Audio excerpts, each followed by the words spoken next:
ఈ బిడ్డను ఆస్వాదించి పలు ప్రాంతాల్లో అద్భుతంగా వాడుకుంటూ నేను చూసి నేను చాలా సంతోషించాను. ఆ సుధీర్ గారు మంచి గాయకుడు. ఆయన పాటలంటే నాకు చాలా ఇష్టం. అద్భుతంగా పాడతాడు. 18 ఏళ్ల నుంచి మాకు పరిచయం అయినా కూడాను ఇదే నేను ఫస్ట్ టైం రావటం. ఇప్పుడు వాళ్ళ ఇంట్లో కూర్చొని టీ తాగొస్తున్నాను. ఇప్పుడే ఆ మందిరాన్ని చూస్తాం. దేవుడు తన నమ్మకత్వాన్ని, తన సిన్సియారిటీని, తన హంబుల్నెస్ని ప్రేమించి చక్కటి మందిరాన్ని దేవుడిచ్చాడు. వాళ్ళ చిన్న పాప గురించి అప్పుడప్పుడు మా ఇంటికి వచ్చినప్పుడు చెప్తున్నప్పుడు నేను చాలా హ్యాపీగా ఫీల్ అయ్యేవాడిని. ప్రార్థన కూడా చేశాను. ఎందుకంటే తను మంచి ఎడ్యుకేటెడ్, మంచి స్కోర్, జీపీఎస్ స్కోర్ చేసినటువంటి, బాగా చదువుకుంది ఆ పాప, చిన్న పాప. పోయిన సంవత్సరం నేను తెనాలి మీటింగ్కి వెళ్ళాను. చాలా సంవత్సరాల నుంచి వెళ్తుంటాను. డేవిడ్ రాజు గారని ఐతానగర్లో. అక్కడున్నాడు ఈ తమ్ముడు, సుధీర్ తమ్ముడు. ఏంటి తమ్ముడు ఇక్కడ ఉన్నావంటే, వీళ్ళ అబ్బాయికి ఏమన్నా మా అమ్మాయి ఇచ్చిందన్నాడు. అరే మాకు చెప్పకుండా మీరు ఎప్పుడు వియ్యంకుళ్ళు అయ్యారు? డేవిడ్ రాజు గారు మాకు ఎప్పటి నుంచో పరిచయం కదా అని నేను చాలా చాలా హ్యాపీగా ఫీల్ అయ్యాను. ఇప్పుడు వచ్చాడు డేవిడ్ లివింగ్స్టన్, వాళ్ళ అల్లుడు గారు. ఆయన ఫిజియోథెరపీ డాక్టర్. వాళ్ళ నాన్నగారు డేవిడ్ రాజు గారు చాలా సంవత్సరాల నుంచి తెలుసు మాకు. ప్రతి సంవత్సరం నన్ను ఒక రోజున పిలుస్తాడు డేవిడ్ రాజు గారు. ఈ సంవత్సరం కూడా పిలిచాడు. 3వ తారీఖు మే నెలలో వెళ్తాను. వీళ్ళిద్దరు వియ్యంకుళ్ళు అయింది మాకు చెప్పకుండా అయ్యారండి. వీళ్ళిద్దరు ఇంకుళ్ళు చివరి అక్కడ ప్రత్యక్షమయ్యాడు తెనాల్లో. అనుకున్నా నేను, నిజంగా దేవుడు ఎంత గొప్పవాడండి. సుధీర్ తమ్ముడిని, డేవిడ్ రాజు గారిని ఇద్దరిని వియ్యంకుల్ని చేసి కలిపాడే. They are very qualified. Sudheer తమ్ముడు వాళ్ళ చిన్న పాప and David Livingston physiotherapy doctor గారు. దేవుడు వారిద్దరిని కలపటం దేవుని చిత్తం. దేవుడు వారిని దీవించును గాక.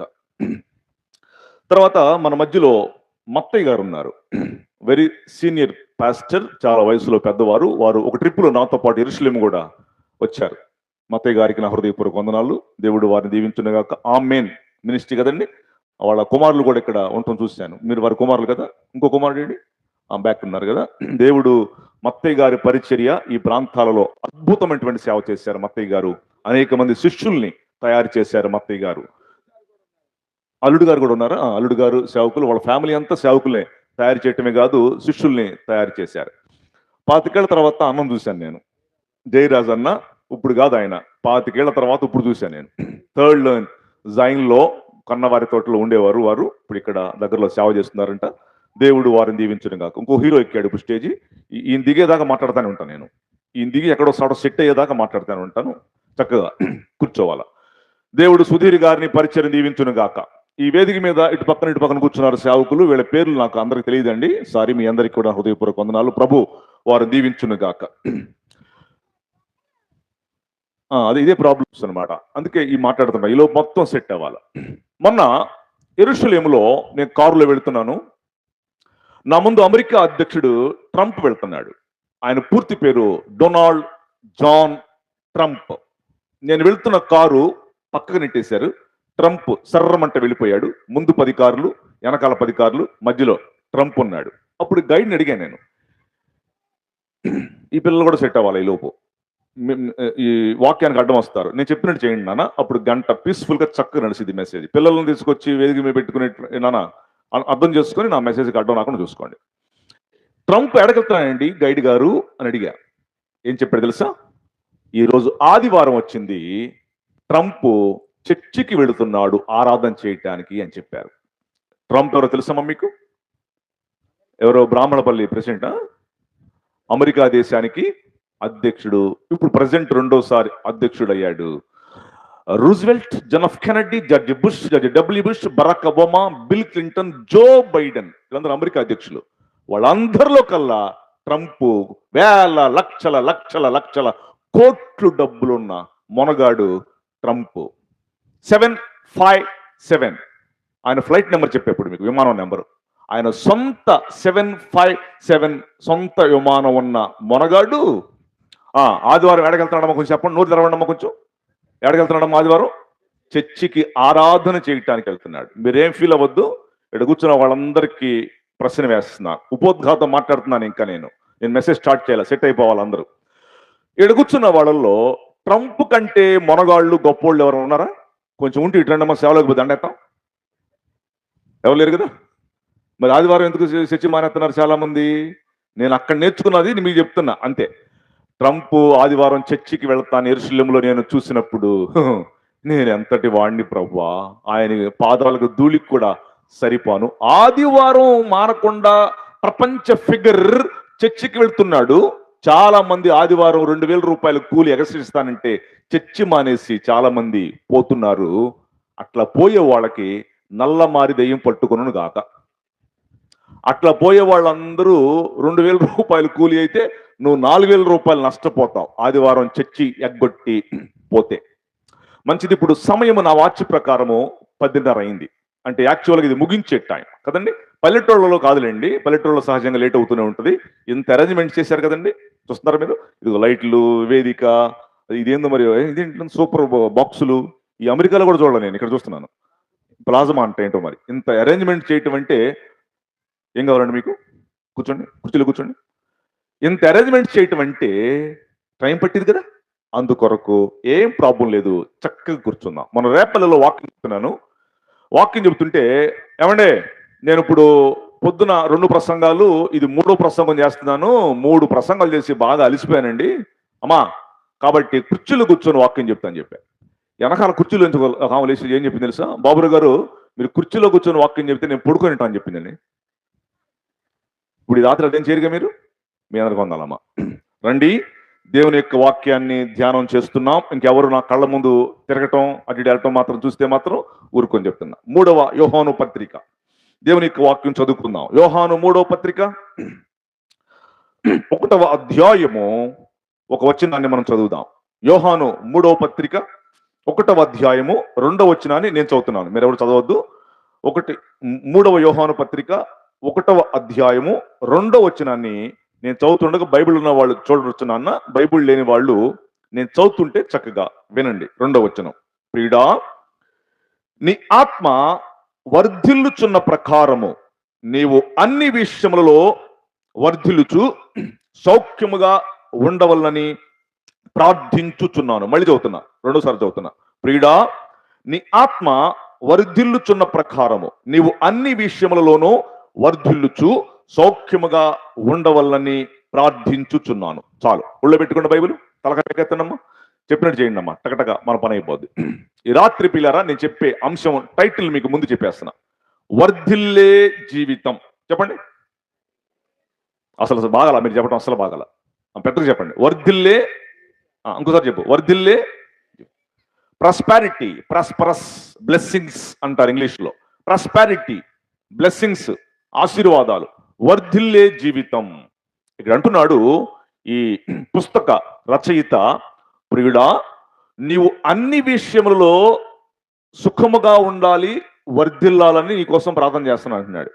మీ అందరూ ప్రశ్న వేస్తున్నానండి, వర్ధిల్లటం కోరుకుంటారా, నాశనం అయిపోవడం కోరుకుంటారా? చెప్పండి చెప్పండి, నో తెరవండి. నాకు 2 డ్యూటీలు, ప్రతి మెసేజ్లో నాకు 2 డ్యూటీలు ఏంటంటే, ఒక డ్యూటీ ఏమో మంచి వాక్యం చెప్పాలా. ఏం చెప్పాలా చెప్పండమ్మా? మంచి వాక్యం చెప్పాలా నా డ్యూటీ. 2వ డ్యూటీ ఏంటంటే మిమ్మల్ని నిద్రపోకుండా చేయాలా. 2 డ్యూటీలు. కాబట్టి రిప్పలు ఇస్తున్నాడు, నాకు రిప్పలు ఇస్తున్నాండి. వర్ధిల్లే జీవితం అనండి. వర్ధిల్లే జీవితము. రాత్రి ఎలా వర్ధిల్లుతాడు అంటే, యేసుక్రీస్తుని నమ్ముకున్నవాడు వర్ధిల్లేది వేరా, లేకపోతే లోకంలో చాలా మంది చూస్తున్నాం, మనం పెళ్లి చేసుకుంటున్నాం, వాళ్ళు పెళ్లి చేసుకుంటున్నారు. మనం బిల్డింగ్స్ కట్టుకుంటున్నాం, వాళ్ళు బిల్డింగ్స్ కట్టుకుంటున్నారు. మనం కార్లు కొనుక్కుంటున్నాం, వాళ్ళు కార్లు కొనుక్కుంటున్నారు. ఏంటి వర్ధిల్లటం ఏంటి అసలు? నరేంద్ర మోడీ పరలోకం వెళ్తాడు, నరకం వెళ్తాడు చెప్పండి కొంచెం. అది ఆయనకెళ్ళి చెప్పు, నేను అర్జెంట్ అరెస్ట్ చేస్తాడు. నాన్న, ప్రపంచంలో జనాభా 840 కోట్లు. ఇప్పుడు ఈ 840 కోట్ల మందిలో 500 కోట్ల మంది యేసు ప్రభువుని నమ్మల. ఎంతమంది అండి నమ్మంది? ఈ పిల్ల తల్లి ఎవరు? ఈ పిల్ల తల్లి చేయెత్తండి నాకు అర్జెంటుగా. ఈ పిల్ల తల్లి చేయెత్తాలా?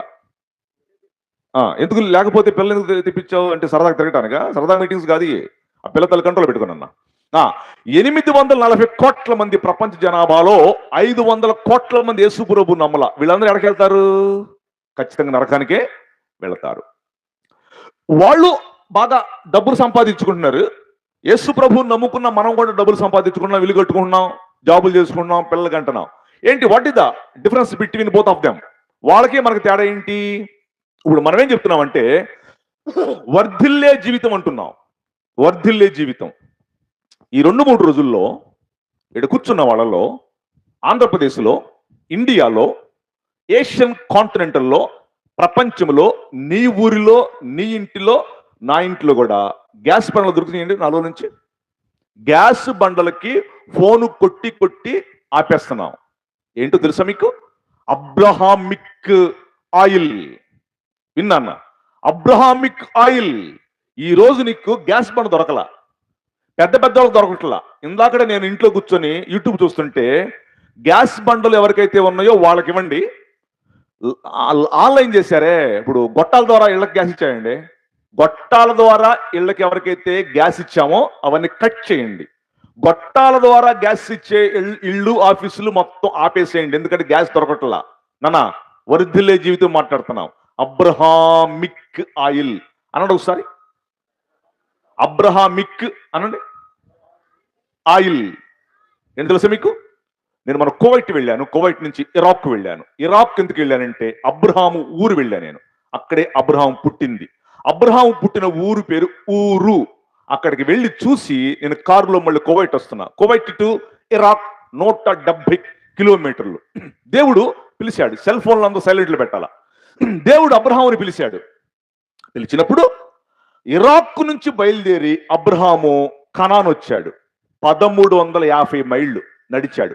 ఆయన పుట్టిన ఊరు నుంచి, ఇరాక్ నుంచి కానాను అబ్రహాము వచ్చిన జర్నీ 1350 మైళ్ళు, కిలోమీటర్లు కాదు నాన్న. ఇడిచుడు, అబ్రహాము ఎంత లెక్క నడిచాడో, అబ్రహాము ఎంత లెక్క లెగ్గు పెట్టాడో, ఆ ప్రాంతం అంతా పెట్రోల్, డీజిల్, క్రూడ్ ఆయిల్ పడిందండి. స్తోత్రం చెప్పండి గట్టిగా. అబ్రహాము కనాన్ వచ్చాడు ఆ ఊరు నుంచి, వాళ్ళ ఊరు నుంచి, ఇరాక్ నుంచి.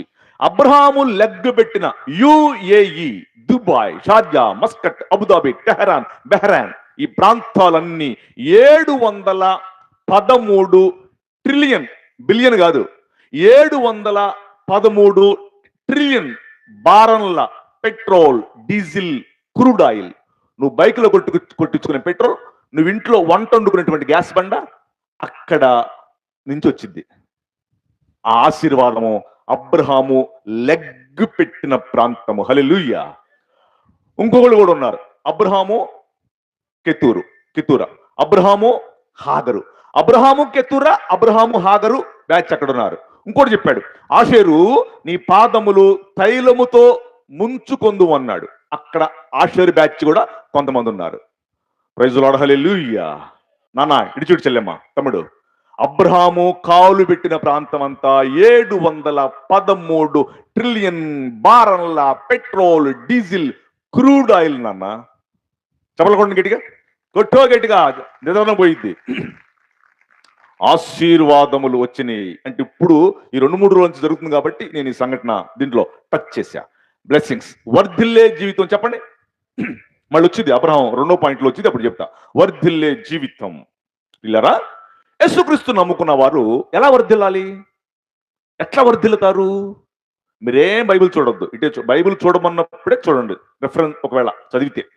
నెంబర్ 1, దావీదు గురించి మాట్లాడుతున్నాం. దావీదు అంతకంతకు వర్ధిల్లెను. ఫస్ట్ పాయింట్ చెప్పండి. దావీదు చెప్పు. ఆమెంటి ఆఫీసర్లో కూర్చుంది, కుర్చీలో మాట్లాడుతుంటే అసలు ఆమె ఏంటంటే నోట్లో బెల్లం గడిపెట్టినావు ఏంటి? మాట్లాడు. దావీదు చెప్పండి, నేను చెప్పిన తర్వాత చెప్పండి. దావీదు అంతకంతకు వర్ధిల్లెను. ఎలాగండి? వాయ్? మాకు ఆశీర్వాదం కావాలి పాస్టర్ గారు, మాకు బ్లెస్సింగ్స్ కావాలి పాస్టర్ గారు. ఊరిని వచ్చాతయా? ఎట్టబడితే అట్టుంటే వచ్చాతయా? చెప్పట్లే మీరెవరు. ఎట్టబడితే అట్టుంటే రావు చెల్లెమ్మ. నాన్న, దేవుని దావీదు అంతకంతకు ఎలా వర్ధిల్లాడు? మాట్లాడదాం కాసేపు. దావీదు గొర్రెలు మేపేవాడు, దావీదు గొర్రెలు పేడ తీసేవాడు, దావీదు పొలం తోలుకెళ్ళేవాడు, తీసుకొచ్చి దొడ్డులో కట్టేసేవాడు. ఇంతవరకే తెలుసు దావీదుకి. ఈయన రాజు ఎలా అయ్యాడు? గొర్రెలు మేపుకునేవాడు, ఏమండే ఆ గొర్రెలు పేడ తీసేవాడు, మళ్ళీ తీసుకొచ్చి దొడ్డులో కట్టేసేటువంటి దావీదు కింగ్ ఆఫ్ ఇజ్రాయెల్. ఇస్రాయేలు దేశానికి రాజు అయ్యాడు సార్. నాన్న, దావీదు అంతకంతకు వర్ధిల్లటానికి 2 కారణాలు. ఎన్ని కారణాలు? 2. 1, కృతజ్ఞత. చెప్పండి, కృతజ్ఞత. 2, దేవుని బలం పొందుకున్నవాడు. చెప్పండి, ఎలా పొందుకున్నాడు? ఎవరో వచ్చాడు, ఏంటండి గొలియాతును నేను కొట్టేస్తానన్నాడు. అరే గొల్లియాతను కొడతావు నువ్వు, వీళ్ళు ఎవరు కొట్టలేకపోతున్నారు కదా, నువ్వెట్ట కొడతావయ్యా? సార్ నేను గొర్రెలు మేపుతున్నప్పుడు సింహం వచ్చిందండి, చీల్చి పడేశాను అన్నాడు. సింహాన్ని చీల్చావా? ఏంట్రా జోకులు చెబుతున్నావు ఏంటి మాకు? జోక్కా సార్, సింహాన్ని చీల్చాను. సార్ తోడేలు వచ్చింది సార్, తోడేలు కూడా చీల్చాను. అవునా? ఏదిరా మరి కొట్టు. నాన్న, దావీదు అంతకంతకు వరిదిలటానికి దేవుని బలం పొందుకున్నాడు, కృతజ్ఞత కలిగినవాడు. 2 పాయింట్స్ మాట్లాడుతున్నాడు. ఇటు చూడన్న, నీ జీవితానికి రాత్రి మేలుతో కూడినటువంటి వర్తమానము. నెంబర్ 1, దేవుని బలం పొందుకున్నాడు. ఇప్పుడు మీరు ఇంటికి వెళ్ళి చూడండి. ఇప్పుడు ఈ 4 రోజుల నుంచి ఇరాన్ వేసేటువంటి ర్యాకెట్లు ఇజ్రాయెల్ దేశం మీద టప్ప టప్ప టప్ప పడుతున్నాయి. ఇప్పుడు ఇందాక న్యూస్, ఇందాక గంట క్రితం కూడా వేశారు ఇరానోడు దీని మీద, ఇజ్రాయెల్ దేశం యెరూషలేం మీద 90% ర్యాకెట్లు కింద పడకుండా గాల్లోని పేల్చేశారు. కింద పడకుండా గాల్లోని పేల్చేశారు. ఏంటి తెలుసు? అది ఐరన్ డోమ్ అన్నాడు. ఒకసారి కొంచెం గట్టిగా అనండి. ట్రంప్ ఫోన్ చేశాడు. హలో బెంజమిన్ నెతన్యాహు గారు, ఏంటండి అసలు మీరు, ఏమి టెక్నాలజీ అసలు ఏంటండి? నేను అన్ని చెప్పట్లా, అన్ని చెప్తే మీకు కొన్ని అర్థం కాదు. ఇది చెప్పాలా, దేవుని బలం నువ్వు ఎలా పొందుకోవాలో నేర్చుకో. ఏంటి బెంజమిన్ నెతన్యాహు గారు ఆకాశంలోనే పేల్చేస్తున్నావు, ఎట్ట పేల్చేస్తున్నావు? ఐరన్ డోమ్ అండే. ఐరన్ డోమా? ఇటీ నాకు, అమెరికాకి మాకు నీకు ఎన్ని కోట్లు కావాలంటే కోట్లు ఇస్తాను చెప్పాయండి. మేము ఇవ్వం. అది ఐరన్ డోమ్, అదే దావీదు వడిసెల అన్నాడు. ఒకసారి డేవిడ్ స్లింగ్, SLING. చెల్లెమ్మా నేర్చుకోమ్మా, అచ్చ తెలుగులో మాట్లాడుతున్నా, నేర్చుకో. డేవిడ్ స్లింగ్, దావీదు వడిసెల, ఐరన్ డోమ్. నిలబడ్డాడు, 6 బోర్లు జానాడు, వచ్చాడు, చూస్తున్నాడు. ఏంటి మొహం నిండా కాలు దాకా డాళ్ళు ఉన్నాయి, ఎడగొట్టాలా ఖాళీ లేదు. దావీదు నన్ను అడిగితే నేను చెప్పనా సలహా? ఇక్కడ లేదు బెత్తుడు ఖాళీ, నుదుటి మీద. ఎక్కడమ్మా చెప్పండమ్మా, కొంచెం చెప్పండి. ఎక్కడ? నుదుటి మీద. ఎల్లో ఏరుకురా పో, ఒడిసెల్లో పెట్టో. ఇటు పెట్టండి అందరూ, ఇటు పెట్టండి. రాళ్ళ తర్వాత ఎరుకోదాం, ఇటు పెట్టండి, కొంచెం ఇటు పెట్టండి. అదే అమ్మమ్మ ఏంటి తెలుగు అర్థం కావట్లేదు అమ్మమ్మకి, మీకు నేర్పిస్తున్నాం, బాగుపడిపోతారు ఈ రాత్రి మీరు. ఇది డేవిడ్ స్లింగ్, దావీదు ఒడిసెల. ఎరుకొచ్చాడు దావీదు, ఒడిసెల్లో పెట్టాడు. పెట్టండి, ఇట్లా తిప్పో పక్కన మొహమే కొట్టమాక, తిప్పో ఇట్ట కొట్టు. అది డేవిడ్ స్లింగ్. ప్రపంచానికి మైండ్ పోతుంది నాన్న. చెల్లెమ్మ, తమ్ముడు, నీకు ఈ రాత్రి అడిగితే దేవుని బలం నీకు వచ్చును గాక, దేవుడు ఇచ్చును గాక. దేవుని మాట వింటే ఇస్తాడు, దేవుడి మాట విని లోబడితే ఇస్తాడు. అమెరికాకి, జపాన్కి, రష్యాకి మైండ్ పోయింది. ఏంటండి ఇది అసలు ఆకాశంలో తెలియచేస్తున్నారు. దేవుని బలము పొందుకున్నవాడు శత్రువులు ఏమీ చేయలేరు. హల్లెలూయా. దేవుని బలం పొందుకోవాలా. ఎలా పొందుకోవాలా? ప్రార్థనా జీవితం కలిగి ఉండాలి. ఎలా పొందుకోవాలని చెప్పమ్మా? ప్రార్థనా జీవితం అంటే ఏంటి? పొద్దున్న లెగిసి ప్రార్థనతో స్టార్ట్ చేయాలి, సాయంత్రం ప్రార్థనతో నీ జీవితాన్ని ముగించాలి. అది లైఫ్ అంటే. నీ ప్రార్థనా జీవితంతోనే దేవుని బలాన్ని పొందుకుంటావు. వీళ్ళందరూ భక్తులు, పాస్టర్ గారు, వీళ్ళు సేవ చేస్తున్నారంటే ఏమనుకున్నా డబ్బులు ఉన్నాయనుకున్నారంటే వీళ్ళ దగ్గర డబ్బులుండి సేవకు వచ్చేవాళ్ళం కాదమ్మా మేము. నానా, సేవకుని విలువ నీకేం తెలుసామా తల్లే? సేవకుని విలువ నీకేం తెలుసాయా? ఇప్పుడు సుధీర్ గారు ఈ మీటింగ్స్ అయిపోయి రేపు సర్దేసుకున్న తర్వాత ఉంటుంది ఆయన సంగతి, ఎల్లుండి పొద్దున ఉంటుంది ఆయన సంగతి. ఇవన్నీ బాక్సులు నేను దెబ్బకు దడుచుకుని ఈ బాక్సులు చూసి మరి ఎంత కట్టాలా ఆయనగా బాక్సులు, ఈ లైటింగ్. హలో, సేవకుని విలువ నీకేం తెలుసాయా? వస్తావు ఆదివారం, 10 రూపాయలు సగం మొక్కేస్తావు, వెళ్ళిపోతావు. సేవకుడు అంటే ఏమనుకుంటున్నావు నాన్న, చెల్లెమ్మ? ఏదో మా పల్లెల్లో పక్కన చర్చి, మా ఇంటి పక్కన చర్చి ఉందిలే అనుకుంటున్నావు. నీకు ఇంకా తెలియలా సేవకుని విలువ. సేవకుడు అంటే నువ్వు ఏడిస్తే ఆయన ఏడుస్తాడు, నువ్వు నవ్వితే ఆయన నవ్వుతాడు, నీ ఇంటి చుట్టూరు తిరుగుతాడు. నువ్వు ఒక 10 రూపాయలు ఇవ్వకపోయినా కూడా నీకోసం కన్నీరు కారుస్తాడు. నువ్వు హాస్పిటల్లోకి వెళ్ళి చేరితే నీ హాస్పిటల్ చుట్టూరు అన్నం తినకుండా తిరుగుతాడు. నా బిడ్డ ఇక్కడ వచ్చింది, నా బిడ్డ ఇక్కడ రోగంతో పడుంది. మళ్ళీ నువ్వు రోగం తగ్గి హ్యాపీగా సంతోషంగా ఇంటికి వచ్చేదాకా నీ హాస్పిటల్ చుట్టూరు తిరుగుతాడు. నీకేం తెలుసాయా బాబు సేవకుని విలువ? సంచి తీసుకుని వెళ్తుంటే 100 రూపాయల కోసం వస్తున్నారా పాస్టర్లు? హలో, నువ్వు ఇచ్చే 100 రూపాయల కోసం రాలా సేవకు? మేము 1,00,000 రూపాయల జాబులు వదిలిపెట్టుకుని వచ్చాము ఇక్కడికి మేము. సేవకుని విలువ నీకేం తెలుసయ్యా? ఎగతాళి చేయటం కాదు, సేవకుడిని పల్లెత్తి మాట అంటే మెతుకు కూడా దొరకదు, గుర్తుపెట్టుకోండి. సేవకుని విలువ నీకేం తెలుసయ్యా? నాన్న, ఈ రోజుల్లో పాస్టర్ గారికి షుగర్లు బీపీలు వచ్చినాయి కదండి. ఎందుకు అనుకున్నారు? అంతా మీ సెలవమ్మా. వందనాలమ్మా. మొన్న నా సెల్ ఫోన్కి ఒక మెసేజ్ వచ్చింది. ఏంట్రా అని చేసి ఓపెన్ చేసి చూసా. దాంట్లో ఏముందంటే, ఒక చర్చికి వెళ్ళేటువంటి గవర్నమెంట్ టీచర్ గారంట రిటైర్డ్ అయిందంట. రిటైర్డ్ అయిపోతే ఆమెకి 60 లక్షలు డబ్బులు వచ్చినాయి అంట. 60 లక్షలు దశమభాగం తీసిందంట. 60 లక్షలు దశమభాగం ఎంత? వీళ్ళు ఒక్కళ్ళు చెప్పలేదు, దశమభాగం బ్యాచ్ కాదండి. 60 లక్షలు 6 లక్షలు అండి, 60,000 కాదు. 6 లక్షల రూపాయలు ఈనాడు పేపర్లో పొట్లం కట్టి రబ్బర్ బ్యాండ్ వేసి వాళ్ళ పాస్టర్ గారికి ఫోన్ చేసిందంట. హలో అయ్యగారు, మరి నేను రిటైర్డ్ అయ్యాను కదా, డబ్బులు వచ్చినాయి 60 లక్షలు దశమభాగం తీశాను, ప్రార్థన చేద్దు రండి అందంట. ఏం చేస్తారు ఇప్పుడు పాస్టర్ గారు? చక్క స్నానం చేసేసి పౌడర్ కొట్టుకొని బుట్టు బెల్ట్ పెట్టి వెళ్ళిపోయాయంటే పాస్టర్ గారు. అయ్యారు ఇదిగో దశమభాగం ప్రార్థన చేయండి, సతీష్ కుమార్ గారికి పంపాలి అందంట. కథం, మీరు నవరనవట్లే ఏడవనవట్లేదు, ఇది కూడా చేయండి. ఇంకేమన్నా అంటే చర్చి కూడా మానేసిద్దేమని చెప్పేసి పాప మా పాస్టర్ గారికి చెమట పోసి ప్రార్థన చేసి వెళ్ళిపోయాయంట. హలో, ఆత్మీయ తండ్రిని గ్రామంలో ఉన్న పాస్టర్ గారిని గౌరవించకపోతే సూట్లు బూట్లు వేసుకుని హైదరాబాద్ బెంగళూరులో వాడిని ఏం గౌరవిస్తావా నువ్వు? నాన్న, ఈ గ్రామం క్షేమంగా ఉందంటే ఇక్కడున్న పాస్టర్లే కారణం. సేవకుడు అంటే ఏమనుకున్నావా? నీకేం తెలుసు విలువ? నరేంద్ర మోడీ దగ్గర నుంచి, ఎమ్మెల్యే దగ్గర నుంచి, వార్డు కౌన్సిలర్ దగ్గర నుంచి పొద్దున్న 4 గంటలకు లేచి ప్రార్థన చేసేది మేమేనయ్యా. సేవకుడు అంటే అడుక్కునేవాడు కాదు నాన్న, గుర్తుపెట్టుకో. నేను పక్కకు వచ్చి కాసేపు మాట్లాడా. నేర్చుకోవాలి, తెలుసుకోవాలి.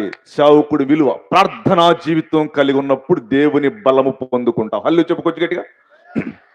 నీ భర్త ఆదివారం చర్చికి రావాలి, నీ ప్రార్థనా బలం సరిపోట్లా. నీ భార్య ఆదివారం చర్చికి రావాలి, నీ ప్రార్థనా బలం సరిపోట్లా. నేర్చుకో, చర్చిలోకి వచ్చి దైవజనుడి దగ్గర ప్రార్థన ప్రార్థన ప్రార్థన. పొద్దున్నే 10 గంటలకి ప్రపంచంలో అతి పెద్ద చర్చి సౌత్ కొరియాలో ఉంది.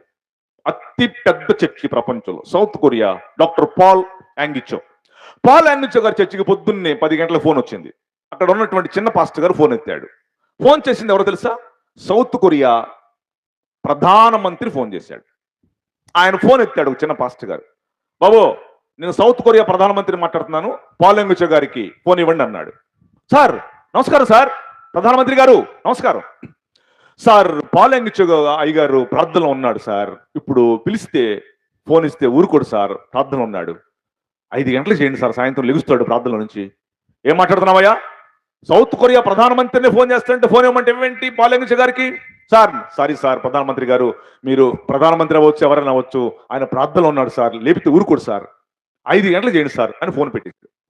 ప్రధానమంత్రి గారికి సిర్రెత్తిపోయింది. ఏంట్రా ప్రధానమంత్రి ఫోన్ చేస్తే ఫోన్ ఇవ్వలేదు వీడు అని బాగా కోపంతో ఉండి 5 గంటలకు చేయమన్నాడుగా, 5 గంటలకు చేశాడు ఫోన్. ప్రధానమంత్రి గారు మళ్ళీ ఈసారి పాల్ యాంగిచో గారే ఫోన్ ఎత్తాడు. హలో, పాల్ యాంగిచో గారు ఉన్నారండి, నేను సౌత్ కొరియా ప్రధానమంత్రి మాట్లాడుతున్నాను అన్నాడు. ఎస్, నేనే డాక్టర్ పాల్ యాంగిచోని. ప్రధానమంత్రి గారు బాగున్నారు చెప్పండి. సార్ నమస్కారం సార్, పాల్ యాంగిచో గారు బాగున్నారు సార్? బాగున్నాను చెప్పండి. ఏంటి సార్ పొద్దున 10 గంటలకు ఫోన్ చేస్తే మీ పాస్టర్ గారు ఎవరో చిన్న పాస్టర్ గారు ఫోన్ ఎత్తి పాల్ యాంగిచో గారికి ఫోన్ ఇవ్వటం కుదరదండి, 5 గంటలకు చెప్పమన్నాడు. ఏంటి సార్, ప్రధానమంత్రి అని కూడా గౌరవం లేకుండా అన్నాడు ప్రధానమంత్రి. అప్పుడు పాల్ యాంగిచో గారు ఇలా అన్నాడు. ఏమన్నాడు తెలుసా? సార్, మీరు సౌత్ కొరియా ప్రధానమంత్రిగా నాతో మాట్లాడాలి అనుకున్నారు, అదే టైంలో నేను ప్రపంచ ప్రధానమంత్రితో మాట్లాడుతున్నాను అని చెప్పాయంట. మీ ఊళ్ళోకి చప్పట కొడతాం చేత కదా? ఇళ్లలో భర్తలు కొడతారా? కొట్టు భర్తలనే. వద్దులేమ్మా, చప్పట కొట్టండమ్మా. చెల్లెమ్మా, అది ప్రార్థన విలువ. ప్రార్థన విలువ తెలియకుండా గుంటూరులో ఎడ చేస్తారంటే పొద్దున్నే లేచి క్యాలెండర్ ముందుకెళ్ళి పిత్రా పుత్ర పవిత్ర అయిపోయింది ప్రార్థన.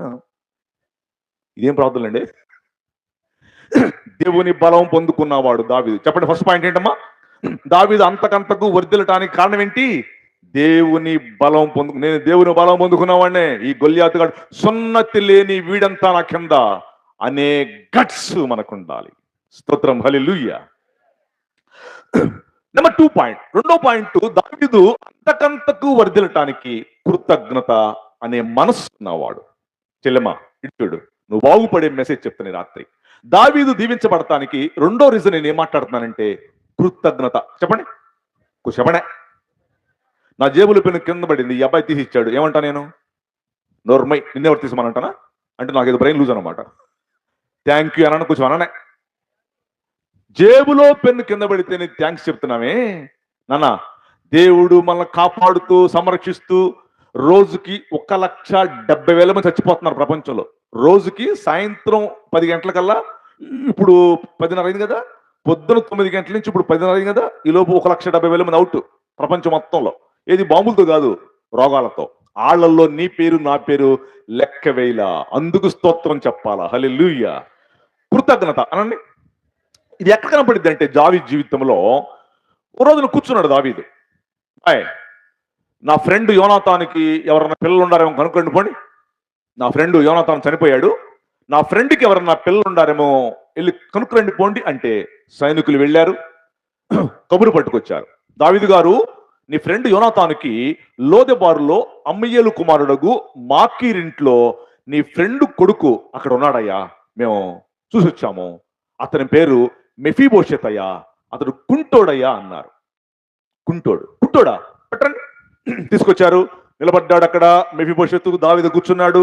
దావీదు ప్యాలెస్ లోకి ఎంటర్ అవుతున్నాడు. మెఫీబోషెతు, నా ఫ్రెండ్ కొడుకు నువ్వేనా? ఎస్ నేనే. ఏం పేరు? Mephibosheth sir. సార్ కుంటోడు సార్ నేను. కుంటోడువా?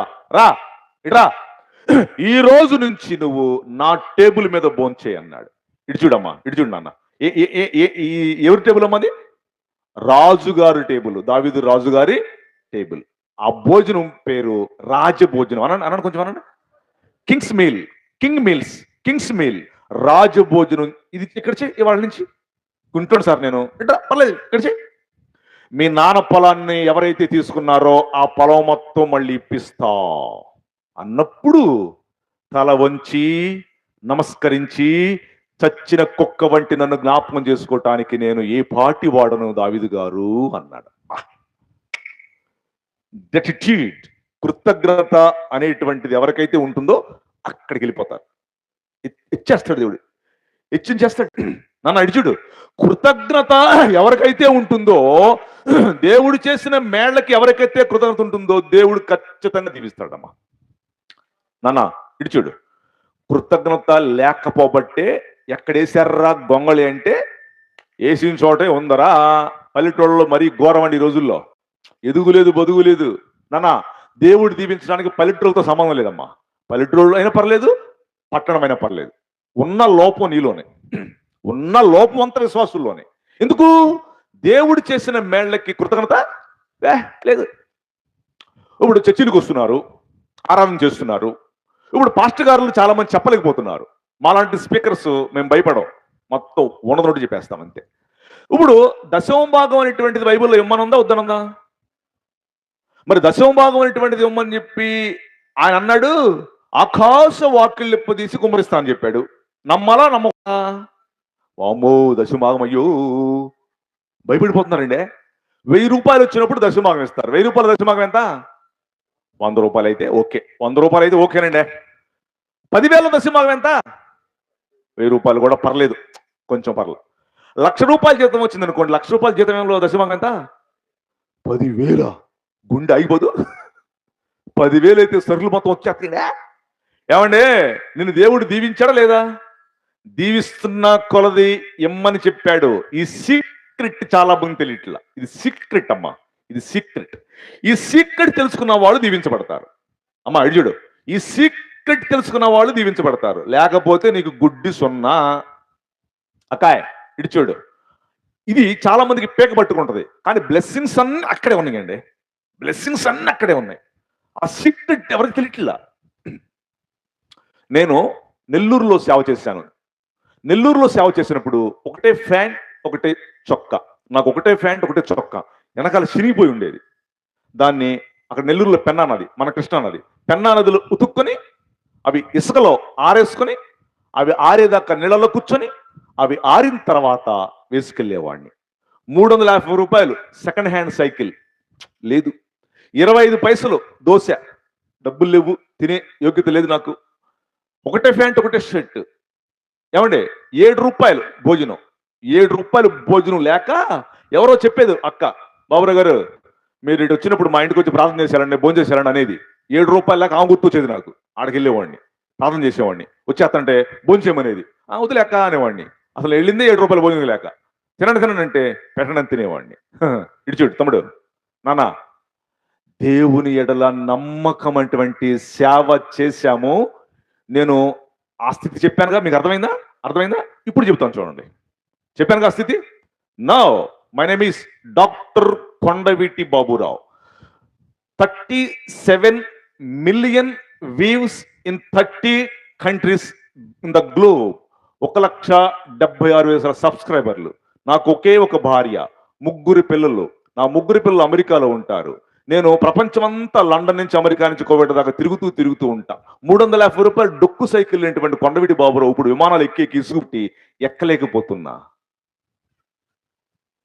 నేను అంటే బడాయి చెప్పుకుంటారేమో అనుకుంటారేమో అని నేను ముందు అయ్యే చెప్పాను లేదా? చినిగిపోయిన ప్యాంట్ అన్నాడు కూర్చో. ఏం చెప్తున్నాడు, నువ్వు కరెక్ట్ అయ్యి నువ్వు అక్కడే కూర్చో. చినిగిపోయిన ప్యాంటు, చినిగిపోయిన సొక్క, ఇసుకలో ఆరేసుకోవటం బాగా గుర్తుపెట్టుకుందా అమ్మ. చెల్లెమ్మ, ఇప్పుడు సంగతి కూడా చెప్పా. పిల్లరా, ఆ నీడల కృతజ్ఞత కలిగి ఉంటే దేవుడు దీవిస్తాడు. హల్లి చెప్పు కొంచెం చెయ్యి లేపమ్మా కొంచెం. ఏమైంది ఆళ్ళ ఇట్ట అంటావుగా చేయితో, ఇక్కడ అనవా? కృతజ్ఞత దేవుని ఎడల దావీదుకుందమ్మా. అందుకు దేవుడు అంతకంతకు వర్ధిల్లాడు. నువ్వు కూడా వర్ధిల్తావు. వర్ధిల్లాలి, మేము వర్ధిల్లాలి అన్నవాళ్ళు చేయొత్తండి. కుడి చేయెత్తన వాళ్ళందరూ జీరోలో ఉండును గాక, చేయెత్తిన వాళ్ళందరూ వర్ధిల్లుదురు గాక. ఇప్పుడు ఎత్తారులేండి. వందనం మీ అందరికి. నాన్న, అక్కడ అమరావతిలో మాకు చిన్న మందిరం ఉందండి. నేను అక్కడికి బాను ఎప్పుడు. అక్కడ మాకు శిష్యుడు ఒక అబ్బాయి చూసుకుంటా ఉంటాడు. బాబురావు అన్నయ్య, అసలు నువ్వు మందిరానికి రావట్లేదు, అంత తిరుగుతున్నావు తెగ, ఒక ఆదివారం రా అన్నయ్య అన్నాడు మొన్న. వెళ్ళా, మా సొంత మందిరమే అది. కొద్దిమంది వస్తారు అక్కడ. వాక్యం చెప్పన్నాడు, మా మందిరం కాబట్టి చెప్పా. నేను వాక్యం చెప్పిన తర్వాత మా మందిరంలో కార్లు పడుతున్నారు అక్కడ అమరావతి దగ్గర. కార్లు పడుతుంటే టాంగ్ టాంగ్ మన సౌండ్లు అండి. చిచి, డాక్టర్ కొండవీటి బాబురావు గారి మందులు ఏంటి సౌండ్లు అని నాకు నచ్చక సిగ్గేసి ఆ మూత తీసి ఆ పెట్టి లోపల ఇంత టవల్ వేసా, లోపల టవల్ పరిచా, ఇప్పుడు వేసుకోండి సౌండ్ రావని అన్నాడు మా భాష గారు. బాబురావు అన్నయ్య, నువ్వు ఇవాళ వచ్చావు కదా, లెక్క అన్నయ్య నువ్వే కానుకలు అన్నాడు. నేను తెలుగు తమ్ముడు లెక్కేసుకో అన్నా. లేదు అన్నయ్య నువ్వు ఇవాళ వచ్చావుగా లెక్క అంటే, మూత తీసి లెక్కేస్తున్నానమ్మా. లెక్కేస్తుంటే ఎవరో పాపం పరమ భక్తురాలు 10 రూపాయలు సగం మొక్కేసిందమ్మా. ఆ మొక్కను ఇట్లా చేత్తో పట్టుకుని ప్రార్థన చేశానమ్మా. దేవా, పరమ భక్తురాలు సగం మొక్కేసింది, 10 రూపాయలు సగం మొక్క, మిగతా మొక్క కూడా ఏసేటి చేయను ఆయన, అతికించుకుంటాను ఆయన అన్నాడు. పడేశా. ఏమంటే మనం డబ్బులు ఎక్కడ దాచి పెడతాం? బీరువాలో అంటే దొంగలు పడుతున్నాం, పెడతాం బీరువాలో. బ్యాంకులో అనండి, బ్యాంకులో 500 రూపాయల నోటు, రూపాయి నోటు మాట్లాడుకుంటాయంట. డబ్బులన్నీ బ్యాంకులో దాచి పెట్టుకుంటాం కదా. ఈ రూపాయి నోటు 500 రూపాయలు అడుగుతుందంట. 500 రూపాయల నోటు, 500 రూపాయల నోటు ఎక్కడ తిరిగి వచ్చా? నేను చందన బదర్సు, బొమ్మన సిల్క్స్, బంగారం కొట్లు, రెస్టారెంట్లు తిరిగి ఇప్పుడే వచ్చే బ్యాంక్ అన్నాను. రూపాయి నోటు చూస్తుందంట. నేను ఎప్పుడు ఈ ప్లేసులకి వెళ్ళలేదే అనుకుంటుంది ఇది. అప్పుడు 500 రూపాయల నోటు, రూపాయి నోటు అడిగిందంట. రూపాయి నోటు నువ్వు ఎక్కడ తిరిగి వచ్చా? నేనా Lutheran church, Baptist church, Sudheer గారి చర్చి, సుధీర్ గారిని కూడా కలుపుకున్నాం నాలో మేము, బాబురావు గారి church, Pentecost church, Bethel church, తిరిగి ఇప్పుడే వచ్చే బ్యాంక్ అని చెప్పిందంట. నాన్న జాగ్రత్తగా విను, బ్లెస్సింగ్స్ ఎలా వస్తాయో జాగ్రత్తగా విను. Blessings will come upon you. ఆశీర్వాదాలు నీ మీదకి వచ్చును గాక. ఈ రాత్రి నా మాటలు గట్టిగా విని అనుసరించే వాళ్ళందరికీ ఆశీర్వాదాలు వచ్చును గాక. చెల్లెమ్మ, అర్థమవుతుంది నీకు? వింటున్నావా? నీ బైబిల్ ఫస్ట్ పేజ్ తీ, బైబిల్ ఫస్ట్ పేజ్ తీయండి. ఈ పాప, నీ బైబిల్ ఖరీదు ఎంత నాన్న? నువ్వు కొనుక్కోలేదా బైబిల్ని? డాడీ ఎంత తెలియదు. నీ బైబిల్ ఎంతమ్మా? తెలియదు. వీళ్ళకి ఎవరికి బైబిల్ ఖరీదు తెలియదు, ఎవరు ఇచ్చుంటారు గిఫ్ట్లు. నా బైబిల్ ఖరీదు 1000 రూపాయలు. చెప్పండి. దీని అసలు ఖరీదు 1000 రూపాయలు కాదమ్మా, 2000. చెల్లెమ్మ, నీ బైబిల్ 500 అనుకోండి అనుకోండి 500 అయితే 500 కాదు, దాని అసలు ఖరీదు 1000 రూపాయలు. మధ్యలో డబ్బులు ఎవరేశారు? విను జాగ్రత్తగా. హ్యాపీగా బైబిల్ ఓపెన్ చేసేసుకొని చదివేసుకొని ఏదో నేను దీవించబడిపోతున్నానని కాదు. బైబిల్ ఓపెన్ చేసేసుకొని అప్పుడప్పుడు తీస్తే ఆశీర్వాదాలు రావు నీకు. ఆ ఫస్ట్ పేజీ తీయమని చెప్పా, తీయండి ఫస్ట్ పేజీ. టైటిల్ ఏమన్నా చూడడం, పరిశుద్ధ గ్రంథం అని ఉందా లేదా? కొంచెం చెప్పండి, పాస్టర్లు కూడా చూసుకోవచ్చు ఇది. పైన ఏముందమ్మా? పరిశుద్ధ గ్రంథం. కొంచెం చెప్పండి, పరిశుద్ధ గ్రంథం. కింద రండి, అన్నిటికంటే కింద చదవండి. కింద ఏముంది? Bible society of India. ఇప్పుడు తలకాయ పైకెత్తు, ఇప్పుడు ఎత్తునన్నా మూసేసే బైబిల్ ఇడిచాడు. నీ చేతిలో ఉన్న బైబిల్ 1000 రూపాయలు అయితే దాని ఖరీదు 1000 రూపాయలు కాదు, 2000. మరి మధ్యలో డబ్బులు ఎవరేశారు తెలుసా నీకు? ఇంత పాప 13 ఏళ్ల మేరీ జోన్స్. 13 ఏళ్ల మేరీ జోన్స్. వినో, 13 ఏళ్ల మేరీ జోన్స్ నాన్న. నేను లండన్ నుంచి స్కాట్లాండ్ దాటి ఐర్లాండ్ దాటి వేల్స్ వెళ్ళా. లండన్ టు వేల్స్ 170 మైళ్ళు. అక్కడ ఒక చర్చిలో మాట్లాడుతున్నా. బాబురావు గారు, మీరు మాట్లాడుతున్నటువంటి చర్చి ఎవరు తెలుసా? ఎవరిదండి? మేరీ జోన్స్ చర్చ్ అండి ఇది. అవునా? ఏంటి? 13 ఏళ్ళు ఆ అమ్మాయికి. సండే స్కూల్కి వెళ్తుంది. సండే స్కూల్లో టీచర్ పాఠాలు చెబుతుంది, నేర్చుకుంటుంది ఈ పిల్ల. ఆ సండే స్కూల్లో కథలు చెబుతుంటే ఈ అమ్మాయి ఏమని తెలుసా? సండే స్కూల్ టీచర్ గారు, ఎన్ని కథలు చెబుతావు, అసలు బైబిల్ నాకు ఇచ్చేసే, మొత్తం చదివేసుకుంటా కథలన్నీ. బలిదాని వీళ్ళమ్మా, ఇది నా బైబిల్ అమ్మా. బైబిల్ లేవమ్మా. ఎవరో బైబిల్ లేవా? ఎక్కడ దొరుకుతాయి? అయిపోయినాయి, ఎప్పుడో ఆగిపోయినాయి బైబిల్స్. అవునా? నేను కొనుక్కోవాలి, నాకు బైబిల్ కావాలా చెప్పు. ఇక్కడికి 60 కిలోమీటర్ల దూరంలో చార్లీ అనే ఒక బిషప్ గారి దగ్గర దొరకొచ్చమ్మా. ఎంత అయింది? ఎంత అయింది అని చెప్పింది ఆ సండే స్కూల్ టీచర్. ఈ 13 ఏళ్ల మేరీ జోన్స్ బైబిల్ కొనుక్కోవడానికి పత్తి తీసింది. పత్తి తెలియదు ఆ అమ్మాయికి పత్తి అంటే ఏంటో. పత్తి తీసింది, మిర్చి తీసింది, ఏళ్ళని పగిలిపోయేట్టుగా, కాళ్ళలోని పగిలిపోయేట్టుగా బైబిల్ ఖరీదు సంపాదించుకోవడానికి 1 సంవత్సరం పట్టింది ఆ అమ్మాయికి, చిన్నపిల్ల 13 ఏళ్ల మేరీ జోన్స్. బైబిల్ ఖరీదు సంపాదించుకునేసరికి 13 ఏళ్ల 14 ఏళ్ళు వచ్చినాయి. పొద్దున్నే రోజు బయలుదేరింది, చెప్పులకు కూడా డబ్బులు లేకుండా వెళ్ళింది. 60 మైళ్ళు నడిచి తలుపు కొట్టింది. చార్లీ గారు, బిషప్ గారు బయటకు వచ్చారు. ఎవరమ్మా నువ్వు? సార్, నా పేరు మేరీ జోన్స్ సార్, ఇదిగో బైబిల్ ఇవ్వండి. బైబిలా? ఇప్పుడు ఎక్కడ బైబిల్? బలిదానం లేవమ్మా, బైబిల్లోకి ఇవ్వలేపో. ఇసుకలో పొల్లాడుతుంది, ఎడుతుంది, ఇసుకలో పొల్లాడుతుంది బైబిల్ ఇవ్వనేసరికి. ఇదేంటి పిల్ల ఇసుకలో పొల్లాడుతుంది ఏంటి? ఆ అమ్మాయి పరిస్థితి చూసి లోపలికి వెళ్ళి బైబిల్ తీసుకొచ్చి ఇచ్చాడు ఆ అమ్మాయికి. బిషప్ గారు, చార్లీ గారు, బైబిల్ లేవని చెప్పావుగా. బైబిల్ లేవమ్మా తల్లి, నీ పరిస్థితి చూసి నా బైబిల్ ఇచ్చానమ్మా నీకు అన్నాడు. అటు డబ్బులు తీసేసుకుంది. మళ్ళీ చెప్పులు లేకుండా 60 మైళ్ళు నడుచుకుంటే వెళ్ళింది. ఆ అమ్మాయి వెళ్ళిపోయినట్టు తెల్లారు పొద్దున్నే బిషప్ గారికి బల్బు వెలిగింది. ఏంట్రా ఈ పిల్ల 60 మైళ్ళు సంవత్సరం కష్టపడి పత్తి తీసి ఏళ్ళని పగిలిపోయి కాళ్ళని పగిలిపోయేట్టుగా బైబిల్ ఖరీదు సంపాదించుకొని వచ్చిందా అని London, Scotland, Ireland, Wales equal to UK, Europe ఆ బిషప్పులందరినీ పొద్దున్నే మీటింగ్ చేశాడు ఆయన. వేసి ఈ అమ్మాయి బైబిల్ కోసం ప్రయాసపడి చెప్పాడు ఆ బిషప్పులకి. అప్పుడు వాళ్ళందరూ కలిసి ఇప్పుడు నువ్వు చదివిన బైబిల్ సొసైటీ అని పెట్టారు. చెప్పలు కొట్టి గట్టిగా కొట్టో. నీ బైబిల్ ఖరీదు నీకు తెలీదు, నీ బైబిల్ విలువ నీకు తెలీదు. తీసుకెళ్లి పొంతకొండ మీద మూత వేయటం కాదు, క్రిస్మస్ కి ఈస్టర్కి బయట తీయటం కాదు అక్కాయ్. నానా వింటున్నారా? అది అది ఆ అమ్మాయి కారణం. Bible society of India, Bible society of London, Bible society of America, Bible society of China పెట్టారు నాన్న. అది నాన్న నీ చేతుల్లో బైబిల్ ఖరీదు విలువ. స్తోత్రం చెప్పు. మరి పొద్దున్నే బైబిల్ చదువుతారు అసలు? అవే దుష్టుల ఆలోచన చొప్పు నడవక, పాపుల మార్గం నిలువక, అపహాసం కూర్చుని చోటును కూర్చుండక, యెహోవా ధర్మశాస్త్రమందు ఆనందించుచు దీవారాత్రము దాన్ని ధ్యానించువాడు ధన్యుడు. అట్టువాడు నీటి కాలంలో ఎవరు నాటబడింది ఆడుకు వాడక తన కాలం మందు ఫలమిచ్చు చెట్టు వల్లే ఉండు. దుష్టులు అలాగుండక గాలికి చెదరగొట్టు. పుట్టు అనండి కొంచెం, పుట్టు అనండి కొంచెం, చెట్టు అనండి, చెట్టు చెట్టు అనండి, పుట్టనండి. అది నువ్వు పుట్టుగా ఉంటావు, చెట్టుగా ఉంటావా? చెట్టు. దేవునికి స్తోత్రం. కొంతమంది అండి దౌర్భాగ్యం అనే బ్యాచ్ ఉన్నారండి. వాళ్ళు ఎట్ట చదువుతారు తెలుసో బైబిల్? క్యాలెండర్ ముందుకెళ్ళి ఏదో చదివేసేసి చిట్టనుకుని వెళ్ళిపోతారండి. మొన్న నేను ఎఫ్ఎంపీ మ్యాగజైన్ చదివా. ఎఫ్ఎంపీ మ్యాగజైన్లో ఒకడంట లాటరీ లాగా బైబిల్ చదువుతున్నాడంట. లాటరీ లాగా చదువుతారు వీళ్ళు. పొలాలకు వెళ్ళేటప్పుడు, పనులకు వెళ్ళేటప్పుడు పొద్దున్నే తీసాయంట లాటరీ లాగా. ఏమొచ్చింది తెలుసా? యోధా ఊరి పెట్టుకొని చచ్చిపోయినాను వచ్చిందంట. చిచ్చి, పొద్దున్న బైబిల్ తీస్తే ఇది వచ్చిందేంటి? రెండోసారి తీస్తానులే ముచ్చటగా అనుకున్నాడు. రెండోసారి తీస్తే ఏమొచ్చింది తెలుసా? నీవును అలాగునే చేయమని వచ్చింది. చిచి, మూడోసారి ముచ్చటగా తీస్తాను అనుకుని మూడోసారి ముచ్చటగా తీస్తే ఏమొచ్చింది తెలుసా? ఏదో త్వరగా చేయమని వచ్చిందంట. లైఫ్లో సచ్చిన లాటలా చెప్పాలి ఇంకా. అగాయ్ వింటున్నారా? నేను దీని గురించి చెప్పాలంటే చాలా చాలా విషయాలు చెప్పగలను. నా సబ్జెక్ట్కి అడ్డం వచ్చింది కాబట్టి ముందుకు వెళ్ళిపోతాను. చెప్పండి, వర్ధిల్లే జీవితం అనండి ఒకసారి. టైటిల్ వర్ధిల్లే దావీదు అంతకంతకు. నెంబర్ 1. నెంబర్ 2, అబ్రహాము వెండి బంగారములు పశువులు కలిగి బహుధనవంతుడు ఆయన ఉంటుంది అక్కడ. ఏం చదవదులేండి, 13:2 ఆదికాండంలో 13:2 ఏముంటుందంటే, అబ్రహాము వెండి బంగారములు పశువులు కలిగి బహుధనవంతుడు ఆయన. ఇడుచుడమ్మా. నెంబర్ 2, అబ్రహాము ధనవంతుడయ్యాడు, వర్ధిల్లాడు అనండి ఒకసారి. అబ్రహాము ధనవంతుడయ్యాడు, వర్ధిల్లాడు. ఎలా?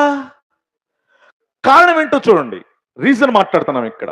అబ్రహాముకి ఫస్ట్ లోబడే జీవితం ఉంది అనండి. 2 అచంచలమైన నమ్మకం ఉంది. చెప్పండి, లోబడే జీవితం అనండి.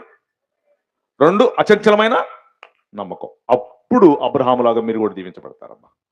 ప్రైజ్ ది లార్డ్, హల్లెలూయా. లోబడే జీవితం ఎవరికైతే ఉండదో వాళ్ళు దేవుడి దగ్గర పనికి రారు. తలబిరుసు క్యాండిడేట్లు దేవుడి దగ్గర పనికి రారు. చాలా మంది తయారయ్యారండి సంఘాల్లో ఈనాడు తలబిరుసు క్యాండిడేట్లు. వీళ్ళని ఇక్కడ పెట్టాలా. పాస్టర్లు కూడా అట్టగా తయారయ్యారండి. పాస్టర్లు కూడా స్టైల్ పెరిగింది ఈ మధ్య. మేం కాదండి, మేమందరం మామూలుగానే ఉన్నాం. మేము పాస్టర్లు ఎట్లా తయారంటే, ఈయన పెద్ద హీరో లెవెల్లో వస్తాడు, అమితాబ్ బచ్చన్ లెవెల్లో. ఇటు ఒక బౌన్సరు, ఇటు ఒక బౌన్సరు. మాకు ఎవరైనా బౌన్సర్ ఉంటారండి? మీరు ఎవరైనా బౌన్సర్లు తెచ్చుకున్నారా పాస్టర్ గారు? ఏం తెచ్చుకోలేదు. కొంతమంది చాలా సీరియస్ కూర్చున్నారు ఇంటి కొంచెం అవ్వండి పాస్టర్ గారు. ఇటు ఒక బౌన్సర్, ఇటు ఒక బౌన్సరు. బౌన్సర్లు ఎందుకండి? అమితాబ్ బచ్చన్ నువ్వు. అందుకే విశ్వాసం చెడిపోతున్నారా?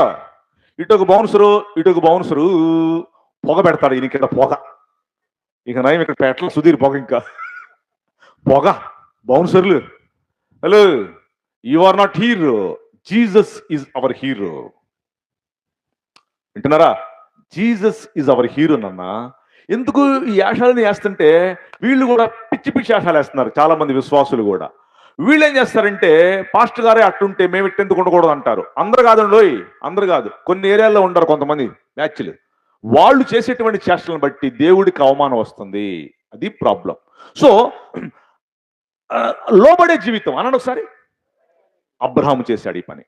అబ్రహాము నువ్వు వెళ్ళంటే వెళ్ళాడు లేదా? వెళ్ళమంటే వెళ్ళాలి, అప్పుడే దేవుడు దీవిస్తాడు. అబ్రహాము వెండి బంగారములు కలిగి వర్ధిల్లటానికి ఫస్ట్ రీజన్ లోబడటం. ఈ రోజులోనండి లోబడతలేదమ్మా, అసలు లోబడటం మానేశారు. ఈ మధ్య కాలంలో ట్రెండ్ మారింది, మీకు తెలుసా? గతంలో భర్తలు భార్యను కొట్టేవాళ్ళు, ఇప్పుడు భార్యలు భర్తను కొడుతున్నారు. తెలియదు మీకు? రోజు పేపర్లో చూస్తలేదా? గతంలో కృష్ణాల బోసుకు సచ్చింది, భర్త కొట్టాడు అని పేపర్లు చదివేవాడు. ఇప్పుడు భార్య భర్తను కొట్టేసి చంపేసింది అని వస్తాను ఈ మధ్య పేపర్లో. ఏంటి అసలు ఇది?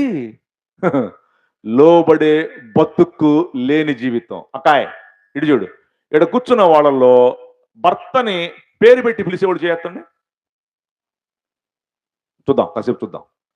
భర్తని పేరు పెట్టి పిలిచేవాడు చేయొద్దండి. వందల మీ అందరికీ. మరి ఎవరు ఎత్తల, మరి ఎత్తిదేమని అనుకుంటాడు, ఈయన తిడతాడేమనుకుంటున్నా. నేనే తిట్టనము. భర్తని పేరు పెట్టి పిలిచేటువంటి భార్యకి నల్లమారి దెయ్యం పట్టుకును గాక. నిజం సార్. కొంతమంది పల్లెటూరులో అరే వెంకటేశ్వరరావు, సుబ్బారా, ఏంటండి ఈ కేకలో? ఏమండి అనండి, కొంచెం అనండి. ఏమండి అన్న పాపాన్ని పోయాలి అసలు ఎప్పుడన్నా? భర్త పొద్దున్నే బజార్ నుంచి వచ్చాడంట ఇంటికి. వచ్చిన వెంటనే భార్యతో అన్నాడంట, ఏమే మనకి పెళ్లి చేసిన పాస్టర్ గారు చచ్చిపోయాడు అన్నాడంట. ఆమె ఏమో తెలుసా, చేసిన పాపం ఎడకి పోయింది అందంట. చచ్చినట్టు మనతో పెళ్లి చేసాడుగా. ఈయనంట పొద్దున్నే లేచి 7 గంటలకి టీవీ చూస్తున్నాడంట. ఇంట్లో టీవీ పెట్టుకుని రిమోట్ పెట్టి నొక్కుంటా టీవీ చూస్తూ కళ్ళమ్మ నీళ్లు గారుతున్నాడంట. అంతలోకి భార్య వచ్చింది. ఏంటండి పొద్దున్నే 7 గంటలకి టీవీ పెట్టుకుని చూస్తున్నారు, కళ్ళమ్మ నీళ్లు గారుస్తున్నారు, ఏమి సీరియల్ చూస్తున్నారు అందంట. మన పెళ్లి క్యాసెట్ చూస్తున్నానని చెప్పాడంట. నా బతుకులు అయిపోయి. హలో నానా, మా ముగ్గురి పిల్లలు అమెరికాలో ఉంటారని చెప్పాను కదా. అమెరికాలో సిస్టమ్ ఏంటి తెలుసా? మన ఆంధ్రప్రదేశ్లో పొద్దున్నే ఆడోళ్ళు ముందు లెగుతారా, మగోళ్ళు ముందు లెగుతారా? అబద్ధం ఆడుకోండి, చెప్పండి. లెగుతున్నారు ఇప్పుడు కూడా, పానీలే. అమెరికాలో అలా లెగవరు. ఆడామె భార్య దుప్పటి తన్ని పెట్టుకుని పడుకుంటే ముందే భర్త లెగవాలి, లెగిసి కాఫీ పెట్టుకొని తీసుకురావాలి, అప్పుడు ఇవి లేపాలి. ఏమన్నా తెలుసా? హనీ, లేమ్మా హనీ, కాఫీ తెచ్చాను హనీ అనాలంట. హనీ అనలేదా 100 నెంబర్ నొక్కుతారంట, పోలీసు వచ్చి వేసుకెళ్ళిపోతారు. ఇంకా నయం, అమ్మో ఇండియాలో మాకు 100 నెంబర్ పెట్టలేదమ్మో, మా అందరికి మూడేదు. ట్రెండ్ మారింది. యేసు ప్రభు నమ్ముకున్న వాళ్ళకి చచ్చేదాకా ట్రెండ్ మారదు. కళ్ళు చెప్పండి. లోకం పోకడ ఎలా పోతున్నా మారని, మార్పు చందని దేవుడు నీ దేవుడు నా దేవుడు. చెప్పలు కొండ గిటిగా. మారని, మార్పు చందని దేవుడు నమ్ముకున్న మనం కూడా మారని, మార్పు చందని వారంగానే ఉండాలి. స్తోత్రం. Praise the lord. Hallelujah. Number 1, Abraham వెండి బంగారములు కలిగి విస్తరించబడి దీవించబడ్డాడు. కారణం లోబడాలి అనండి. నేను ఇక్కడికి వచ్చిన వెంటనే చాలా సంతోషించాను. ఈ పట్టాలు ఇవన్నీ సుధీర్ తమ్ముడు యొక్క చర్చికి వస్తున్న బిడ్డలు చక్కగా పట్టాలు వేశారు. వర్క్ చేసి ఉంటారు అనుకున్నా. పాస్టర్ గారు చెప్పినప్పుడు వర్క్ చేసేవాడే ధన్యుడు. ఆశీర్వాదాలు అందుకే వస్తాయి. మేము చేసామమ్మా. మా పాస్టర్ గారికి నెత్తి మీద కొబ్బరిని పెట్టేవాళ్ళం, కాళ్ళు పొత్తేవాళ్ళం. మేము మా ఆత్మీయ తండ్రికి కాళ్ళు ఒత్తేవాళ్ళం. ఆడవాళ్ళు పాస్టమ్మ గారికి చేసేవాళ్ళు, మగవాళ్ళం పాస్టర్ గారికి చేసేవాళ్ళం. మా ఆత్మీయ తండ్రి ఖద్దరు బట్టలు గంజి పెట్టి ఆరేసేవాళ్ళం, ఇస్త్రీ పెట్టి చెయ్యాలా, కరెంటు పెట్టి నలగవయ్యి, బొగ్గులు పెట్టి చేసి 4 గంటలకల్లా మడత పెట్టి ఆడబెడితే ఆయన సేవకి వెళ్ళేవాడు. మీకు తెలుసా, గుంటూరులో AC college, Andhra Christian college లెక్చరర్లు, ఇదిగో అన్న జయరాజ్ అన్న, ఈయన Zion, 3rd line Zion, first line తెలుసా మీకు? ఫస్ట్ లైన్ సియోనుకి వచ్చేవాళ్ళు ఏసీ కాలేజీ లెక్చరర్లు. తెలుసా మీకు? బజాజ్ చెత్తకు, ఆ రోజుల్లో, ఈ రోజుల్లో బజాజ్ చెత్తకు లేవమ్మా. బజాజ్ చెత్తకలు వేసుకుని చర్చి ముందు బజాజ్ చెత్త కాపీ లోపలికి వెళ్ళేవాళ్ళు. నాన్న, ప్రతి ఎంప్లాయ్ సాయంత్రం 5 గంటలకి జాబ్ అయిపోయిన వెంటనే స్కూటర్ వేసుకుని ఇంటికి వెళ్ళరు, చర్చికి వస్తారు. అన్నా ఇవాళ ఏమైనా సేవ ఉందా అన్నా, భోంచేశారా అన్నా, సేవ ఏమైనా ఉందా అడుగుతారు. నేర్చుకో బాగుపడతావు, నేర్చుకో బాగుపడతావు. అడిగి సేవ ఉందంటే స్కూటర్ అక్కడే పెట్టేసి పాస్టర్ గారితో పాటు వెళ్ళిపోయేవాళ్ళు పల్లెటూళ్ళు. ఆ పల్లెటూళ్ళలో భోజనం పెట్టరు, అక్కడ కూడి పెట్టరు. 12 అయ్యేది టైం. 12 గంటలకి మళ్ళీ వచ్చి దైవజనుడిని మందిలో దించేసి ఇంటికి వెళ్ళేవాళ్ళు స్కూటర్ వేసుకొని. 1 గంట దాకా భార్య ఎదురు చూస్తూ నేర్పించారు. మా ఆయన మా పాస్టర్ గారితో పాటు సేవకి వెళ్ళాడు, అక్కడ కూడి పెట్టరు, గంట ఇద్దని భోంచేయకుండా చేయకుండా ఎదురు చూస్తూ ఉంటుంది భర్త కోసం. భర్త వచ్చిన వెంటనే ఇద్దరు కలిసి భోంచేస్తారు. ఫస్ట్ తారీఖు జీతం వచ్చింది ఏసీ కాలేజ్ లెక్చరర్లకి. వాళ్ళు కొంతమంది జైన్కి వెళ్తారు, 3rd లైన్కి వెళ్తారు, ఫస్ట్ లైన్కి వెళ్తారు, ఎల్ఈఎఫ్కి వెళ్తారు. ఫస్ట్ తారీఖు జీతం వచ్చిన వెంటనే జీతం తీసుకుని ఇంటికి వెళ్ళరు ఏసీ కాలేజ్ లెక్చరర్లు. మందిరానికి వచ్చి మందిరంలో దశమాగం వేసేసి మిగతా 90% తీసుకెళ్లి బీరువాలో పెట్టుకుంటారు. విను విను వినమ్మా. ఇప్పుడు వాళ్ళు బజాజ్ చెత్తకలు ఇటుపోయినాయి ఎవరు తెలియదమ్మా. అసలు బజాజ్ చెత్తకలు ఇటో పోయినాయి. ఒక్కొక్కడు 30 లక్షల రూపాయల ఇన్నోవా కార్లు, డూప్లెస్ బిల్డింగ్ లో, ఒక కొడుకు అమెరికా, ఒక కొడుకు ఆస్ట్రేలియా, ఒక కొడుకు లండన్. నేర్చుకో, దీవించబడతావు. ఈ ఊర్లో ఎవరైనా గ్రూప్ 1 ఆఫీసులు ఉండారు? అసలు ఉండాలి, ఉండాలి. వాళ్ళ తల్లులు ప్రార్థన తయారవ్వాలి. చెల్లెమా ఇడిచెడు విన్నాన్న, లండన్ లో ఒక చర్చిలో మాట్లాడుతున్నా. బాబు గారు మీరు మాట్లాడుతున్న చర్చి ఎవరు తెలుసా అని అడిగారు. ఎవరిదండి? డాక్టర్ జాన్ వెస్లీ గారు చర్చి అన్నారు. ఏ జాన్ వెస్లీ? రాజమండ్రిలో ఎదురున్నారు జాన్ వెస్లీ, రాడు కాదు, ప్రపంచ భక్తుడు జాన్ వెస్లీ. వాళ్ళ అమ్మ పేరేంటి తెలుసా? Susan Wesley. అనండి అనండి అనండి, కొంచెం అనండి, నోరు తెరమని నిద్రపోయింది అనండి. సూజన్ వెస్లీకి ఎంతమంది పిల్లలు తెలుసమ్మా? 19. అనండి. 19 మంది పిల్లలకి అన్నం కూర వండి వడ్డించి 19 మంచాల దగ్గర ప్రార్థన చేసేది మహాతల్లి. తెల్లవారుజామున 3, 4 అయిపోయేది. మళ్ళీ కాసేపు పడుకొని మహాతల్లి లేచి మళ్ళీ పిల్లలకి ప్రార్థన చేసి అన్నం కూర వండి పంపించేది. ఏమైంది తెలుసా? 2 లేపాడు దేవుడు వాళ్ళల్లో. ఒక ఆయన పేరు జాన్ వెస్లీ ప్రసంగం చేస్తుంటే తమ్ముడు చార్లెస్ వెస్లీ సంగీతం కొట్టి పాటలు పాడుతుంటే యూరప్ ఖండాన్ని దున్నేశారు. కొట్టో చప్పట్ల గట్టిగా. లే లే పొద్దున్నే లే, రేయి మొదటి జాము లే అమ్మా తల్లే, 4 గంటలకి చెయ్యి నీ పిల్లల కోసం. గ్రూప్ 1లు ఆఫీసర్లు పెద్ద పెద్ద భక్తులు అయిపోతారు నీ పిల్లలు, అయిపోతారు నీ పిల్లలు. ఇక్కడ తాడేపల్లిలో మా శిష్యుడు ఒక అబ్బాయి ఉన్నాడు. ఆ బ్యాక్ సైడే జగన్ ఇల్లు, ఎక్స్ ముఖ్యమంత్రి జగన్. ఆ బ్యాక్ సైడ్ ఇల్లు. నేను ఒకసారి అక్కడ బాప్తిస్మాలు ఇస్తుంటే పెద్ద బిల్డింగ్ కనపడుతుంది. ఎవరి తమ్ముడు బిల్డింగ్ అంటే? అదే నాన్న జగన్ బిల్డింగ్ అన్నారు. మరి ఇక్కడ బాప్తిస్మాలు ఇస్తున్నాము అన్న వెంటనే పవన్ కళ్యాణ్ ఎంటర్ అయ్యాడు. పవన్ కళ్యాణ్ ఏం పెట్టాయంటే జగన్ ఇంటి వెనకాలే మత మార్పిడి చేస్తున్నారు అన్నారు. మరి ఎక్కడేమంటావు బాప్తిస్మాలు పవన్ కళ్యాణ్? ఇది మాకు హక్కు లేదా ఈ నదిలో ఇవ్వటానికి? వెంటనే కౌంటర్ పెట్టాను పవన్ కళ్యాణ్కి. మాకు కూడా హక్కు ఉంది. నువ్వు పుష్పాలకు ఘాట్లు కట్టుకున్నావు, మరి మాకు బాప్తిస్మాలు కూడా ఘాట్లు కట్టవయ్యా. అయిపోయింది. ఈ తమ్ముడు ఏం చెప్పాడు నాకు, బాబు అన్నయ్య ఆ జగన్ గారి ఇంట్లో మనోళ్ళు కూలి పని చేస్తారు అన్నయ్య, అక్కడ ఊడుస్తారు, తుడుస్తారు, అంట్లు కడుగుతారు అని చెప్పాడు. అయితే జగన్ ముఖ్యమంత్రిగా ఉన్నప్పుడు అంత ముందు కూడాను హైదరాబాద్ లోటస్ ఫండ్ లో ముఖ్యమంత్రి ఆయన వైఎస్ రాజశేఖర రెడ్డి బతుకున్నప్పుడు ముఖ్యమంత్రి వైఎస్ రాజశేఖర రెడ్డి ఇల్లు రూమ్ ఇది, జగన్ రూమ్ ఇది. వాళ్ళ ఇంట్లో హైదరాబాద్ లోటస్ ఫండ్ లో జగన్ పొద్దున్నే లెగిసి బాత్రూమ్కి వెళ్తుండేవాడంట. వాళ్ళు చెప్పారు నాకు, జగన్ పొద్దున్నే లెగిసి బాత్రూమ్కి వాళ్ళ నాన్నగారు రూమ్ ముందు నుంచే వెళ్తుండేవాడంట బాత్రూమ్కి. అప్పటికే వైఎస్ రాజశేఖర రెడ్డి గారు లేచి బైబిల్ చదువుకుంటుండేవాడు. వాకింగ్ చేసి ఫస్ట్ ఆయన బైబిల్ చదువుతాడు. భారతదేశంలో ఫస్ట్ బాప్తిజం తీసుకున్న ముఖ్యమంత్రి వైఎస్ రాజశేఖర రెడ్డి. ఇంతవరకు భారతదేశంలో ఏ ముఖ్యమంత్రి ఓపెన్ గా డేరింగ్ అండ్ డాషింగ్ గా బాప్తిజం తీసుకున్నవాడు ఎవరు లేడు. ఫస్ట్ బాప్తిజం తీసుకున్న ముఖ్యమంత్రి భారతదేశంలో వైఎస్ రాజశేఖర రెడ్డి. యోర్ధాన్ నదిలో తీసుకున్నాడు ఇజ్రాయెల్ దేశంలో. అదే యోర్ధాన్ నదిలో నేను 150 బాప్తిజమాలు ఇచ్చాను. అక్కడ యేసుప్రభు బాప్తిజం తీసుకున్నాడు. ఈయన అప్పటికే బైబిల్ చదువుకుంటుంటే జగన్ వాళ్ళ నాన్నగారు రూమ్ ముందు నుంచి వెళ్తూ డాడీ గుడ్ మార్నింగ్ డాడీ అనేవాడంట. జగన్ వాళ్ళ నాన్నగారికి గుడ్ మార్నింగ్ చెప్పేవాడంట. ఈయన ఏమని తెలిసినప్పుడు వైఎస్ రాజశేఖర రెడ్డి గారు గుడ్ మార్నింగ్ కాదు బైబిల్ చదివావా అనేవాడంట. ఓరి నాయను, ముఖ్యమంత్రులే బైబిల్ చదువుతుంటే మనం చదవద్దండి? హల్లు చెప్పండి ఒకసారి, చేతులు కట్టుకోబాకండి, ఇట్లా ఫ్రీ కూర్చోండి, వాక్యం వినండి చక్కగా. ప్రైజ్ లార్డ్, హల్లెలూయా. ప్రియమైన వారలారా, లోబడే జీవితం అనండి. అందుకు అబ్రహాము దీవించబడ్డాడు. అబ్రహాము వెళ్ళమంటే వెళ్ళాడు లేదా? సాకులు చెప్పాడా? అక్కడ తినటానికి కూడు ఉంటుందా? అక్కడ ఉండటానికి ఇల్లు ఉంటుందా? అక్కడ నా గొర్రెలకి గేదెలకి నీళ్లు ఉంటాయా అడిగాడా? అడగల. లోబట్టం అంటే అది. వెళ్ళాడు. పాలు తేనెలు ప్రవహించే దేశాన్ని దేవుడు ఆయనకి ఇచ్చాడా? హల్లెలూయా చెప్పండి. పాలు తేనెలు ప్రవహించే దేశం అంటే ఏంటి తెలుసానన్న? ఇజ్రాయెల్ దేశపు గేదెలు 70 లీటర్లు పాలు ఇస్తాయి. ఎన్ని లీటర్లమ్మా? బ్రాహ్మణ గూడెంలో గేదెలు ఎన్ని ఇస్తాయి? మీరు ఎవరో పాలు తాగరా అందమ్మా మీ అందరికి? 6-7 లీటర్లు అంట సుధీర్ గారు చెప్పారు. ఇజ్రాయెల్ దేశపు గేదెలు 70 లీటర్ల పాలు ఇస్తాయి. వాటి పొదుగు ఎంత ఉంటుంది? పొలం నుంచి వస్తూ వస్తూ పాలు పిండేవాళ్ళు లేక, పాలు తాగేవాళ్ళు లేక ఎక్కువైపోయి, పాలు పిండేవాళ్ళేడు తాగేవాళ్ళేడు, మరి ఎక్కువైపోయినాయి. అవి ఏం చేస్తాయి అంటే గేదెలు పొలం నుంచి వస్తూ వస్తూ పొదుగు చెట్లుకి రుద్దుకుంటాయి, అలా కారిపోతా ఉంటాయి పాలు. మరి ఏం చేస్తాయి? పాలు తాగేవాళ్ళేడు పిండేవాళ్ళేడు, ఎక్కువైపోయినాయి పాలు. చెట్ల మీద తేనె ఉంటుంది. మన తేనె కాదండి అది, జుంటి తేనె. ఒక చుక్క కురుపు మీద వేస్తే, పుండు మీద వేస్తే దెబ్బగా మాడిపోయింది. మేము వెళ్ళినప్పుడల్లా పొద్దున పూట మా కప్పుల్లో పెడతాడు ఆ తేనె. షుగర్ ఉన్న వాళ్ళు కూడా తినొచ్చు. పెద్ద పెద్ద తేనె చెట్లు, జుంటి తేనె ఎక్కువైపోయింది. తినేవాళ్ళేడు తాగేవాళ్ళేడు ఆ తేనె చెట్ల నుంచి అలా కారుతూ ఉంటుంది. తినేవాళ్ళు తాగేవాళ్ళేడు తేనె కారుతూ ఉంటుంది.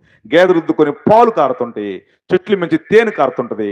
ఈ పాలు ఈ తేనె రెండు కలిసి కారతాయి. అది పాలు తేనె ప్రపంచ దేశం అంటే. కొట్ట చప్పట్లో. పాలు తేనెలు నీకు కూడా దేవుడు ఇచ్చును గాక. లోబడే జీవితం. చెప్పండి, ఏ జీవితం అమ్మా? లోబడే జీవితం అబ్రహాం కలిగి ఉన్నాడు కాబట్టి వెండి బంగారములకు కలిగి అంత అభివృద్ధిలోకి వచ్చాడు. స్తోత్రం చెప్పండి. నెంబర్ 2, చంచలమైన నమ్మకం. చెప్పు నాన్న. అబ్రహాము దీవించబడటానికి రెండో రీజన్ ఏంటి తెలుసా? నమ్మకం అనండి. నమ్మకం, నమ్మకం, నమ్మకం, నమ్మకం. నమ్ముట నీ వల్ల అయితే నమ్మువానికి ప్రతిదీ సాధ్యం. నమ్మటమే చేతకట్ల ఈ రోజుల్లో. నమ్మటమే చేతకట్ల. ఒక బస్సు వెళ్తుంది 70 కిలోమీటర్ల స్పీడ్తో వెళ్తా ఉంది ఆ బస్సు. 70 మంది ఉన్నారు ఆ బస్సులో. సడన్ గా బ్రేక్ ఫెయిల్ అయిపోయింది. బ్రేక్ ఫెయిల్ అయిపోతే ఆ డ్రైవరు తిప్పుతున్నాడు. అమ్మో నాయనో బ్రేక్ ఫెయిల్ అయిపోయింది. ఎట్లా? అప్పుడు తిప్పి తిప్పి తిప్పి తీసుకెళ్లి ఒక రాయి అడ్డం వస్తే కనపడితే ఆ రాయికి తగిలిచ్చాడు.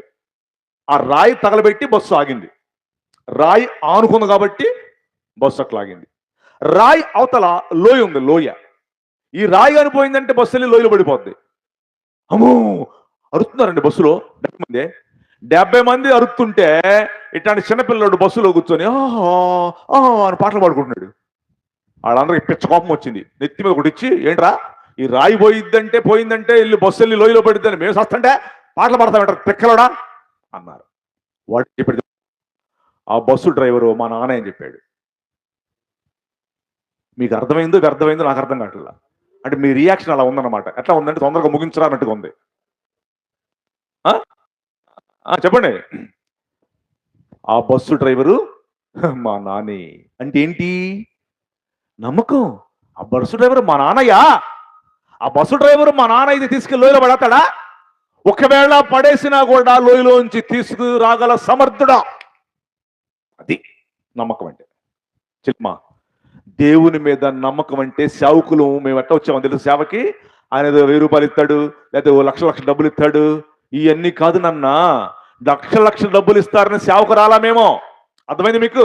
దేవుని సేవ అంటే ఏమున్నా ఏమి లేకపోయినా దేవుని సేవ చేద్దామనే వచ్చాం. స్తోత్రం చెప్పండి.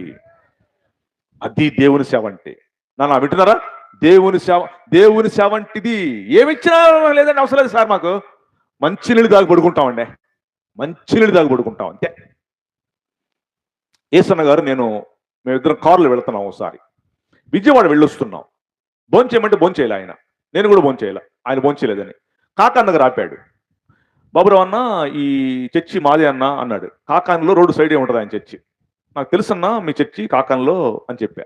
10,000 ముందు వచ్చే సంఘాలు ఎన్నో చెప్పాడు. అయిన తర్వాత నాతో మాట్లాడుతూ స్టార్ట్ చేశాడు. నేను శారదా కాలనీలో ఆయన రూమ్ ఉండేది, అక్కడ దించి నేను ఇంటికి వెళ్ళేదాకా మాట్లాడుతూనే ఉన్నాడు నాతో. మేమిద్దరే ఉన్నాం కారులో. బాబురావు అన్న, ఇదే లేమల్లిలో మే నెలలో మిట్ట మధ్యాహ్నం 3 రాళ్లు పెట్టుకుని గంజి కాసుకొని తాగా అన్నాడు. ఇదే లేమల్లిలో గిద్దెడు బియ్యం కోసం ఇల్లు తిరిగా. గిద్దెడు బియ్యం ఎవరు ఇవ్వకపోయేసరికి ఇదే అమరావతి రోడ్లో చింతకాయలు చింత చిగురు తిన్నా. హలో, వింటున్నావా? సేవ అంటే ఏమనుకుంటున్నారు? అట్లా అవుతేనండి. ఇప్పుడు ఈ మధ్యకాలంలో కొంతమంది గొర్రెలు తయారయ్యారు. ఆ గొర్రెల పేర్లు అంటే అడ్డు గొర్రెలు అన్నాను, కొంచెం గుడ్డి గొర్రెలు అన్నాను. మోస్ట్ గుడ్డి గొర్రెలు, అడ్డు గొర్రెలు, గుడ్డుమూతు గొర్రెలు, ఈ ఎండి గొర్రెలు. వీటిలో అడ్డు గొర్రె ఏమంటదంటే, ఏంటి పాస్టర్ గారు సూట్లు వేసుకున్నాడు అంటదండి ఈ గొర్రె. అండ్ సూట్లు వేసుకుని సిరిపోయి బట్టలు తిరగమంటావు ఇప్పుడు? ఈనాడు పాస్టర్ గారు కారులో తిరుగుతున్నాయంటే ఒకప్పుడు మాకు సైకిల్ కూడా లేవండి. ఈనాడు సూట్లు వేసుకుంటున్నామంటే ఒకప్పుడు ఫ్యాంట్ షర్ట్ కూడా లేదమ్మా.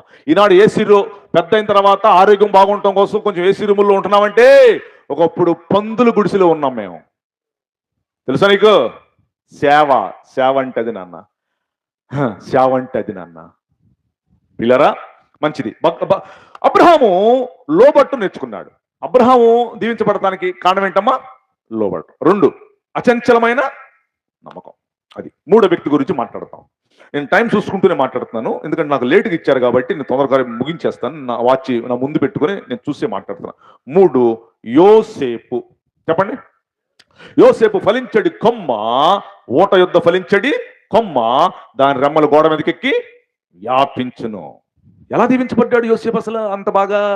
గుంటలు కోసేశారండి అన్నదమ్ములు, కొట్టారండి, చొక్కా అంత రక్తం అండి, కొట్టేసేసారు, తన్నారు, గుంట, బ్లడ్, రక్తం. ఐగుప్తులు వస్తుంటే ఐగుప్తులకి అమ్మేశారు. ఐగుప్తు దేశానికి దేవుడు ప్రధాన మంత్రిని చేశాడు. స్తోత్రం చెప్పు గట్టిగా. గోతి అనండి. గొయ్యి ఎక్కడ, ప్రధానమంత్రి ఎక్కడ? వింటున్నావా అసలు? గొయ్యి ఎక్కడ, ప్రధానమంత్రి ఎక్కడ? తమ్ముడు, చెల్లెమ్మ, వింటున్నావా? నమ్మకంగా ఉంటే గోతులోంచి లేపి ప్రధానమంత్రిని చేస్తాడు దేవుడు. స్తోత్రం చెప్పండి. కానీ దేవుడు చేసినటువంటి మేళ్లను గుర్తు పెట్టుకొని, దేవా వందనాలు నాయనా, నన్ను ఇలా చేసావయ్యా, నాకు ఇలా తోడుకున్నావయ్యా, కాపాడావయ్యా అని ఎవరికైతే మైండ్లో కృతజ్ఞత ఉంటుందో వాళ్ళు దీవించబడతారు. కొంతమందికి అండి ఈ మధ్యకాలంలో భలే బడా ఎక్కువైందండి. కొంచెం డబ్బులు వచ్చిన వెంటనే చర్చిలకు మానేస్తున్నారండి. ప్రశ్న వేస్తున్నాం మీ అందరికీ ప్రశ్న. సాయంత్రం కల్లా నీకు 10 లక్షల రూపాయలు డబ్బులు కావాలి అనుకుందాం. యేసు ప్రభు ఇవ్వగలడా, ఇవ్వలేడా? మళ్ళీ చెప్తున్నా క్వశ్చన్. సాయంత్రం కల్లా నీకు 10 లక్షల రూపాయలు డబ్బులు కావాలి, యేసు ప్రభు ఇవ్వగలడా, ఇవ్వలేడా? ఇవ్వగలడు. ఇత్తే మరి నువ్వు తట్టుకుంటావా? నెక్స్ట్ ఆదివారం మానేస్తావు చర్చికి? మా ఊర్లో వెంకటేశ్వరరావు అనేవాడికి 10 లక్షల రూపాయల లాటరీ వచ్చింది. వెంకటేశ్వరరావు అనేవాడికి 10 లక్షల రూపాయల లాటరీ వస్తే సుబ్బారావు వచ్చి చెప్పాడు, అరే వెంకటేశ్వరరావు, నీకు తెలిసిందా, నీకు 10 లక్షల రూపాయల లాటరీ వచ్చిందిరా అని చెప్పాడు. సుబ్బారావు వచ్చి, వెంకటేశ్వరరావుకి. వెంకటేశ్వరరావు అన్నాడు, నాకు 10 లక్షల రూపాయలు లాటరీ వచ్చిందా అన్నాడు, పోయాడు. తట్టుకోవాలి కదండి, ఆశీర్వాదం తట్టుకోవాలొద్దా? భలే బడాయిపోతున్నారు ఈ మధ్యకాలంలో.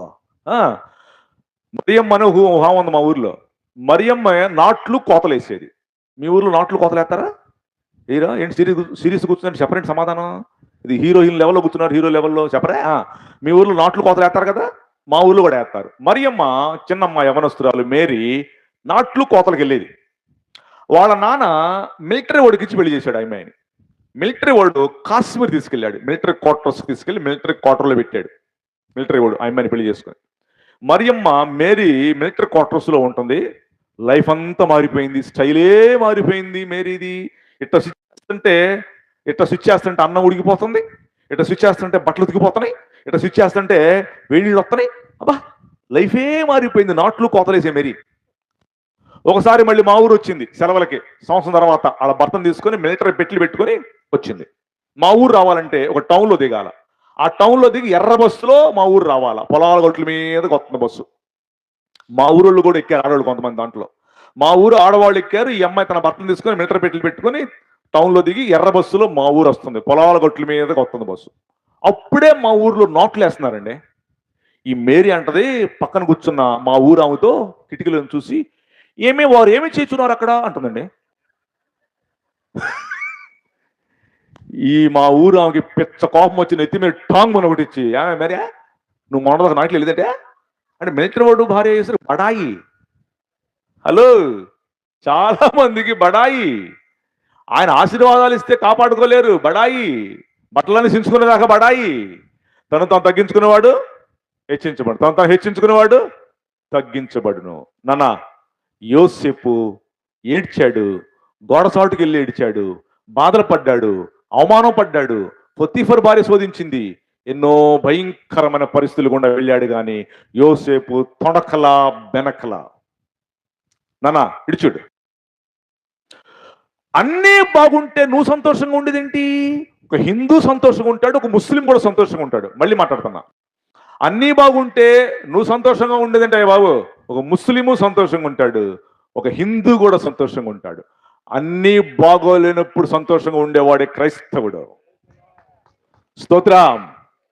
శాలలో పశువులు లేకపోయాను, గొర్రెలు దొడ్డులో లేకపోయాను, అంజూరపు చెట్లు ఫలించకపోయాను, ఒలివ చెట్లు కాపు లేకపోయినా నేను మాత్రం యెహోవా యందు ఆనందిస్తానన్నవాడే క్రైస్తవుడు.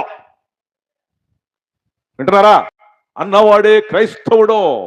క్రైస్తవుడు అంటే ఊరు బయట ఉండాల్సినవాడు కాదు, నడిబొడ్డులో ఉండి ప్రపంచాన్ని శాసించాల్సిన వాడు. అదొంది మీకు. క్రైస్తవుడు అంటే ఒక విలువ కలిగిన వాడు. నానా, ఏంటి తెలుసా విలువ నీకు? విను. ఇక్కడ కూర్చున్న వాళ్ళలో ఆడవాళ్ళు ఉన్నారు చాలా మంది. నా కళ్ళ ముందు చాలా వయసులో పెద్దవాళ్ళు కనబడుతున్నారు. మీకు పిల్లలు పుట్టుంటారు. పిల్లలు పుట్టినప్పుడు, పిల్లలు పుట్టిన తర్వాత, 2-3 పుట్టిన తర్వాత పిల్లలు పుట్టకుండా ఆపరేషన్ చేయించుకుని ఉంటారు కదా, దాన్ని ఏమంటారు? చిన్న ఆపరేషను. ఇక్కడ కట్ చేస్తాడు, పేగు కట్ చేసి ముడేస్తాడు, మధ్యాహ్నం కల్లా ఇంటికి పంపిస్తాడు. దాన్ని పిల్లలు పుట్టకుండా చేపించే ఆపరేషన్ ఏమనుకుంటున్నారు? దాని పేరు ట్యూబిక్టమీ అనండి. ట్యూబిక్టమీ. అది చిన్న ఆపరేషన్. పెద్ద ఆపరేషన్ ఇక్కడికి వస్తాడు, గుండెకాయ ఇక్కడ కోసి స్ప్రింగ్ పెట్టి ఇలా లాగి దీనికి ఆపరేషన్ చేస్తాడు. చూశాడు ఒక ఆయన, ఆడవాళ్ళని పడుకోబెట్టి కోస్తుంటే, ఆపరేషన్ చేస్తుంటే మొత్తం మందు లేదు, అబ్బో చచ్చిపోతారో బతుకుతారో తెలియదు, అల్లాడిపోతున్నారు. అప్పుడు ఒక ఆయన లేచాడు, సర్ జేమ్స్ సిప్సమ్. దేవా చూడు నాయన, ఆడోళ్ళు చిన్న ఆపరేషన్ అయినా పెద్ద ఆపరేషన్, మత్తు మందు లేదు, చచ్చిపోతున్నారు దేవా అన్నాడు ఈ ప్రార్థనాపరుడు. లే సర్ జేమ్స్ సిప్సమ్, లేచానయ్యా, ఎల్లో ఏదేం తోట దగ్గరికి వెళ్ళామని. నేను ఇరాక్ నుంచి టర్కీ దాకా ఉంటుంది ఏదేం తోట. చిన్న చిన్న తోట కాదు, ఏదో తోట అంటే ఇరాక్ నుంచి టర్కీ దాకా ఉంటుంది. ఇప్పుడు లేదు ఏదేం తోట అక్కడ. ఒక్క యూఫ్రటీస్ నది ఉంది. మొన్న నేను దగ్గర దాకా వెళ్ళా ఏదేం తోట దగ్గర. అక్కడ 5,000 రకాల మందుల చెట్లు ఉన్నాయి తెలుసా మీకు? ఎల్లో ఆ చెట్టు బెరడు తీసానయ్యా, రా బైబిల్ చదువు. ఏం చదవమంటావయ్యా? దేవుడిని యెహోవా ఆదామునకు గాఢ నిద్ర కలుగు చేసి పక్కటెముకను తీసి అవ్వను చేసెను. గాఢ నిద్ర అన్న కొంచెం, అదే మొత్తం ముందు క్లోరోఫామ్. ఆ చెట్టు బెరడు తీసుకెళ్ళి కనిపెట్టాను. ఒక క్రైస్తవుడు చేసిన పనికి ఆడవాళ్ళందరూ థ్యాంక్స్ చెప్పాలి. వింటున్నావా? చెప్పులు కుట్టుకొని సేవ చేశాడు. నీ చేతుల్లో బైబిల్ ఉండడానికి తెలుగు బైబిల్ అదేనమ్మా కారణం. నానా తెలుగు బైబిల్ ఉండటానికి ఒక ఆయన వచ్చాడు, అక్కడి నుంచి ల్యాండ్ అయ్యాడు కలకత్తాలో. పొద్దున్నే కలకత్తా ఒడ్డున గంగానది ఒడ్డు నడుచుకుంటూ వెళ్తున్నాడు. గంగానది ఒడ్డు నడుచుకుంటూ వెళ్తుంటే ఇంతింత పిల్లలు, అప్పుడే పుట్టిన పిల్లలు గంగానదిలో ఉబ్బి తేలుతుంటే ఏంటని అడిగాడు. మా భారతదేశ సాంప్రదాయం అండి, ఫస్ట్ పుట్టిన బిడ్డని గంగానదికి ఆహుతిస్తామండి, మూర్ఖులారా తప్పు అని రూపు మాపాడు. అటు వెళ్ళాడు. ఒక రాజుగారికి 19 మంది భార్యలంట. రాజుగారు చచ్చిపోయాడు, 19 మందిని సతీ సహగమనం అండి, మా భారతదేశ సాంప్రదాయం అండి. భర్త చచ్చిపోతే ఇక్కడ కూర్చున్న వాళ్ళలో మీ భర్త ఎవరు చచ్చిపోయి ఉంటే నువ్వు ఇంకా బతుకున్నావంటే విలియం కేరీ కారకుడు. బైబిలే కారణం నాన్న, బైబిలే కారణం, విలియం కేరీనే కారకుడు. వింటున్నారా? అటు వెళ్ళాడు. అక్కడ ఒక 70 ఏళ్ల ముసలోడికి 7 సంవత్సరాల చిన్న పిల్లల్ని పెళ్లి చేస్తున్నారు. ఏంటని అడిగాడు. ఇది బాల్య వివాహాలండి, మా భారతీయ సాంప్రదాయం. పిచ్చోళ్ళారా తప్పు అని రూపు మాపాడు. నీ బైబిల్ చేత్తో పట్టుకున్నావే, ఈ ప్రింటింగ్ పిక్షన్ ఫస్ట్ మన భారతదేశానికి విలియం కేరీ పట్టుకొచ్చాడు. పొద్దున్నే పేపర్ చదువుకున్నాడు. ట్రైన్లో వెళ్తున్నావే, ఫస్ట్ రైలు పెట్టి రైలు ఇంజిన్ పట్టుకొచ్చింది విలియం కేరీని. చెప్పులు కుట్టుకుని సేవ చేసి వెలిగించాడు. ఆడపిల్లలు చదువుకోకూడదు, ఆడపిల్ల కాలేజీలు పెట్టాడు. మనం ఆసాముల దగ్గర డబ్బులు దాచి పెట్టుకునేవాళ్ళం, ఆసాములు తీసేసుకునేవాళ్ళు, ఇచ్చేవాళ్ళు కాదు. బ్యాంకులు స్టార్ట్ చేసి భారతదేశాన్ని వెలిగించాడు విలియం కేరీ. స్తోత్రం చెప్పు. ఇట్లాంటి విలియం కేరీ అండి ఓసారి ఎలిజబెత్ రాణిని కలిశాడు. ఎలిజబెత్ రాణి కలిస్తే అవమానంగా మాట్లాడింది. ఎలిజబెత్ రాణి సంగతి తెలుసా మీకు? నిజుడు మధ్యాకాశంలో దేవుడు మన నెత్తి మీద ఒక కిరీటం పెట్టబోతున్నాడు. ఆ కిరీటం ఏంటి తెలుసా? మీ అందరికి కిరీటం వచ్చునుగాక. ఆ కిరీటం తెలుసుకో. మధ్యాకాశంలో మనం వెళ్ళినప్పుడు అక్కడ దేవుడు మన నెత్తి మీద కిరీటం పెట్టబోతున్నాడు. మంచి పోరాటం పోరాడి తిని, నా పరుగు కడముట్టించి తిని, విశ్వాసమును కాపాడుకుంటుని, నా కొరకు నీతి కిరీటము దాచబడి ఉన్నది. నీతి గల న్యాయాధిపతి అయిన దేవుడు నాకు మాత్రమే కాకుండా తన ప్రత్యక్షను అపేక్షించి వారందరికీ అనుగ్రహించును. ఇటు చూడమ్మా, ఆ కిరీటం నీకు కావాలా వద్దా? కావాలంటే రాత్రి విను. మొన్న ఎలిజబెత్ రాణి బకింగ్హామ్ ప్యాలెస్ వెళ్ళా నేను, లండన్ లో. అక్కడే ఉంటుంది ఆమె ఇల్లు. నన్ను లోపల రానివ్వాల, మీకు పర్మిషన్ లేదు బాబురావు గారు అని చెప్పారు. అప్పుడు నేనేం చెప్పాను తెలుసా? ఆ ఎలిజబెత్ రాణి ముసలాంకి ఇట్లా చూపించి చెప్పొచ్చా, ఎలిజబెత్ రాణి ముసలామా, నీ నెత్తి మీద కిరీటం ఉంది కదా, ఆ నెత్తి మీద కిరీటం మీద ఒక డైమండ్ ఉంది కదా, అది కోహినూరు డైమండ్ కదా, అది మాదే అని చెప్పొచ్చా మొన్న ఆమెకి. కోహినూరు డైమండ్ ఏ దేశాన్ని? మన భారతదేశాన్ని. భారతదేశంలో ఏ రాష్ట్రానిది? ఆంధ్రప్రదేశ్ది. ఏ రాష్ట్రం అమ్మా? మన ఆంధ్రప్రదేశ్ది. మన ఆంధ్రప్రదేశ్లో ఎక్కడ, ఏ జిల్లాది? మన గుంటూరు జిల్లా. అన్న కొంచెం మన గుంటూరు జిల్లాది. నీకు కిరీటం కాస్ట్ చెప్తున్నప్పుడు నెత్తి మీద మధ్యాకాశంలో నీకు కిరీటం పెడతాడు. నువ్వు లక్షాధికారి అవ్వచ్చు, ఇక్కడ మాటకారి అవ్వచ్చు, పెద్ద మనిషి అవ్వచ్చు, పెద్ద బిల్డింగ్ ఉండొచ్చు, నీకు 10 ఎకరాల పొలం ఉండొచ్చు, లేకపోతే గ్రామ ప్రెసిడెంట్ అవ్వచ్చు. అక్కడికి వెళ్ళకపోతే నీ జీవితం గుడ్డి సున్నా. ఆ కిరీటం నీకు కావాలంటే విను. ఆ నెత్తి మీద పెట్టినటువంటి డైమండ్, కోహినూరు డైమండ్ మన గుంటూరు జిల్లా సత్తెనపల్లి పక్కన కృష్ణానది ఒడ్డున కోళ్ళూరు అనే ఊర్లో దొరికితే దాన్ని తీసుకెళ్లి నవాబులు హైదరాబాద్లో పెడితే తీసుకెళ్లి ఈ ముసిల్ దాన్ని నెత్తి మీద పెట్టారండి. ఎలిజబెత్ రాణి ముసిల్ దాన్ని నెత్తి మీద. దాని ఖరీదు ఎంత తెలుసు మనకు? ఒక్క కోహినూరు డైమండ్ 110 క్యారెట్లు. ప్రపంచంలో కోహినూరు డైమండ్ క్యారెట్స్ మరొక డైమండ్ ఏది? 110 క్యారెట్లు 10 దేశాల ఎకానమీతో పాటు సమానం. ఒక్క కోహినూరు డైమండ్ 10 దేశాలని పోషించింది. అంతకంటే కాస్ట్లీ కిరీటం నీ నెత్తి మీద దేవుడు మధ్యాకాశంలో పెడుతున్నాడు. స్తోత్రం చెప్పా. డబ్బులు, సుత్తి సోది, బిల్డింగులు మొత్తం ఎక్కడే వదిలిపెట్టుకుని వెళ్ళిపోతావు. గుర్తుపెట్టుకో, మొత్తం ఎక్కడే వెళ్ళిపోతావు. మధ్యాకాశంలో నీకు నెత్తి మీద దేవుడు కిరీటం పెట్టును గాక.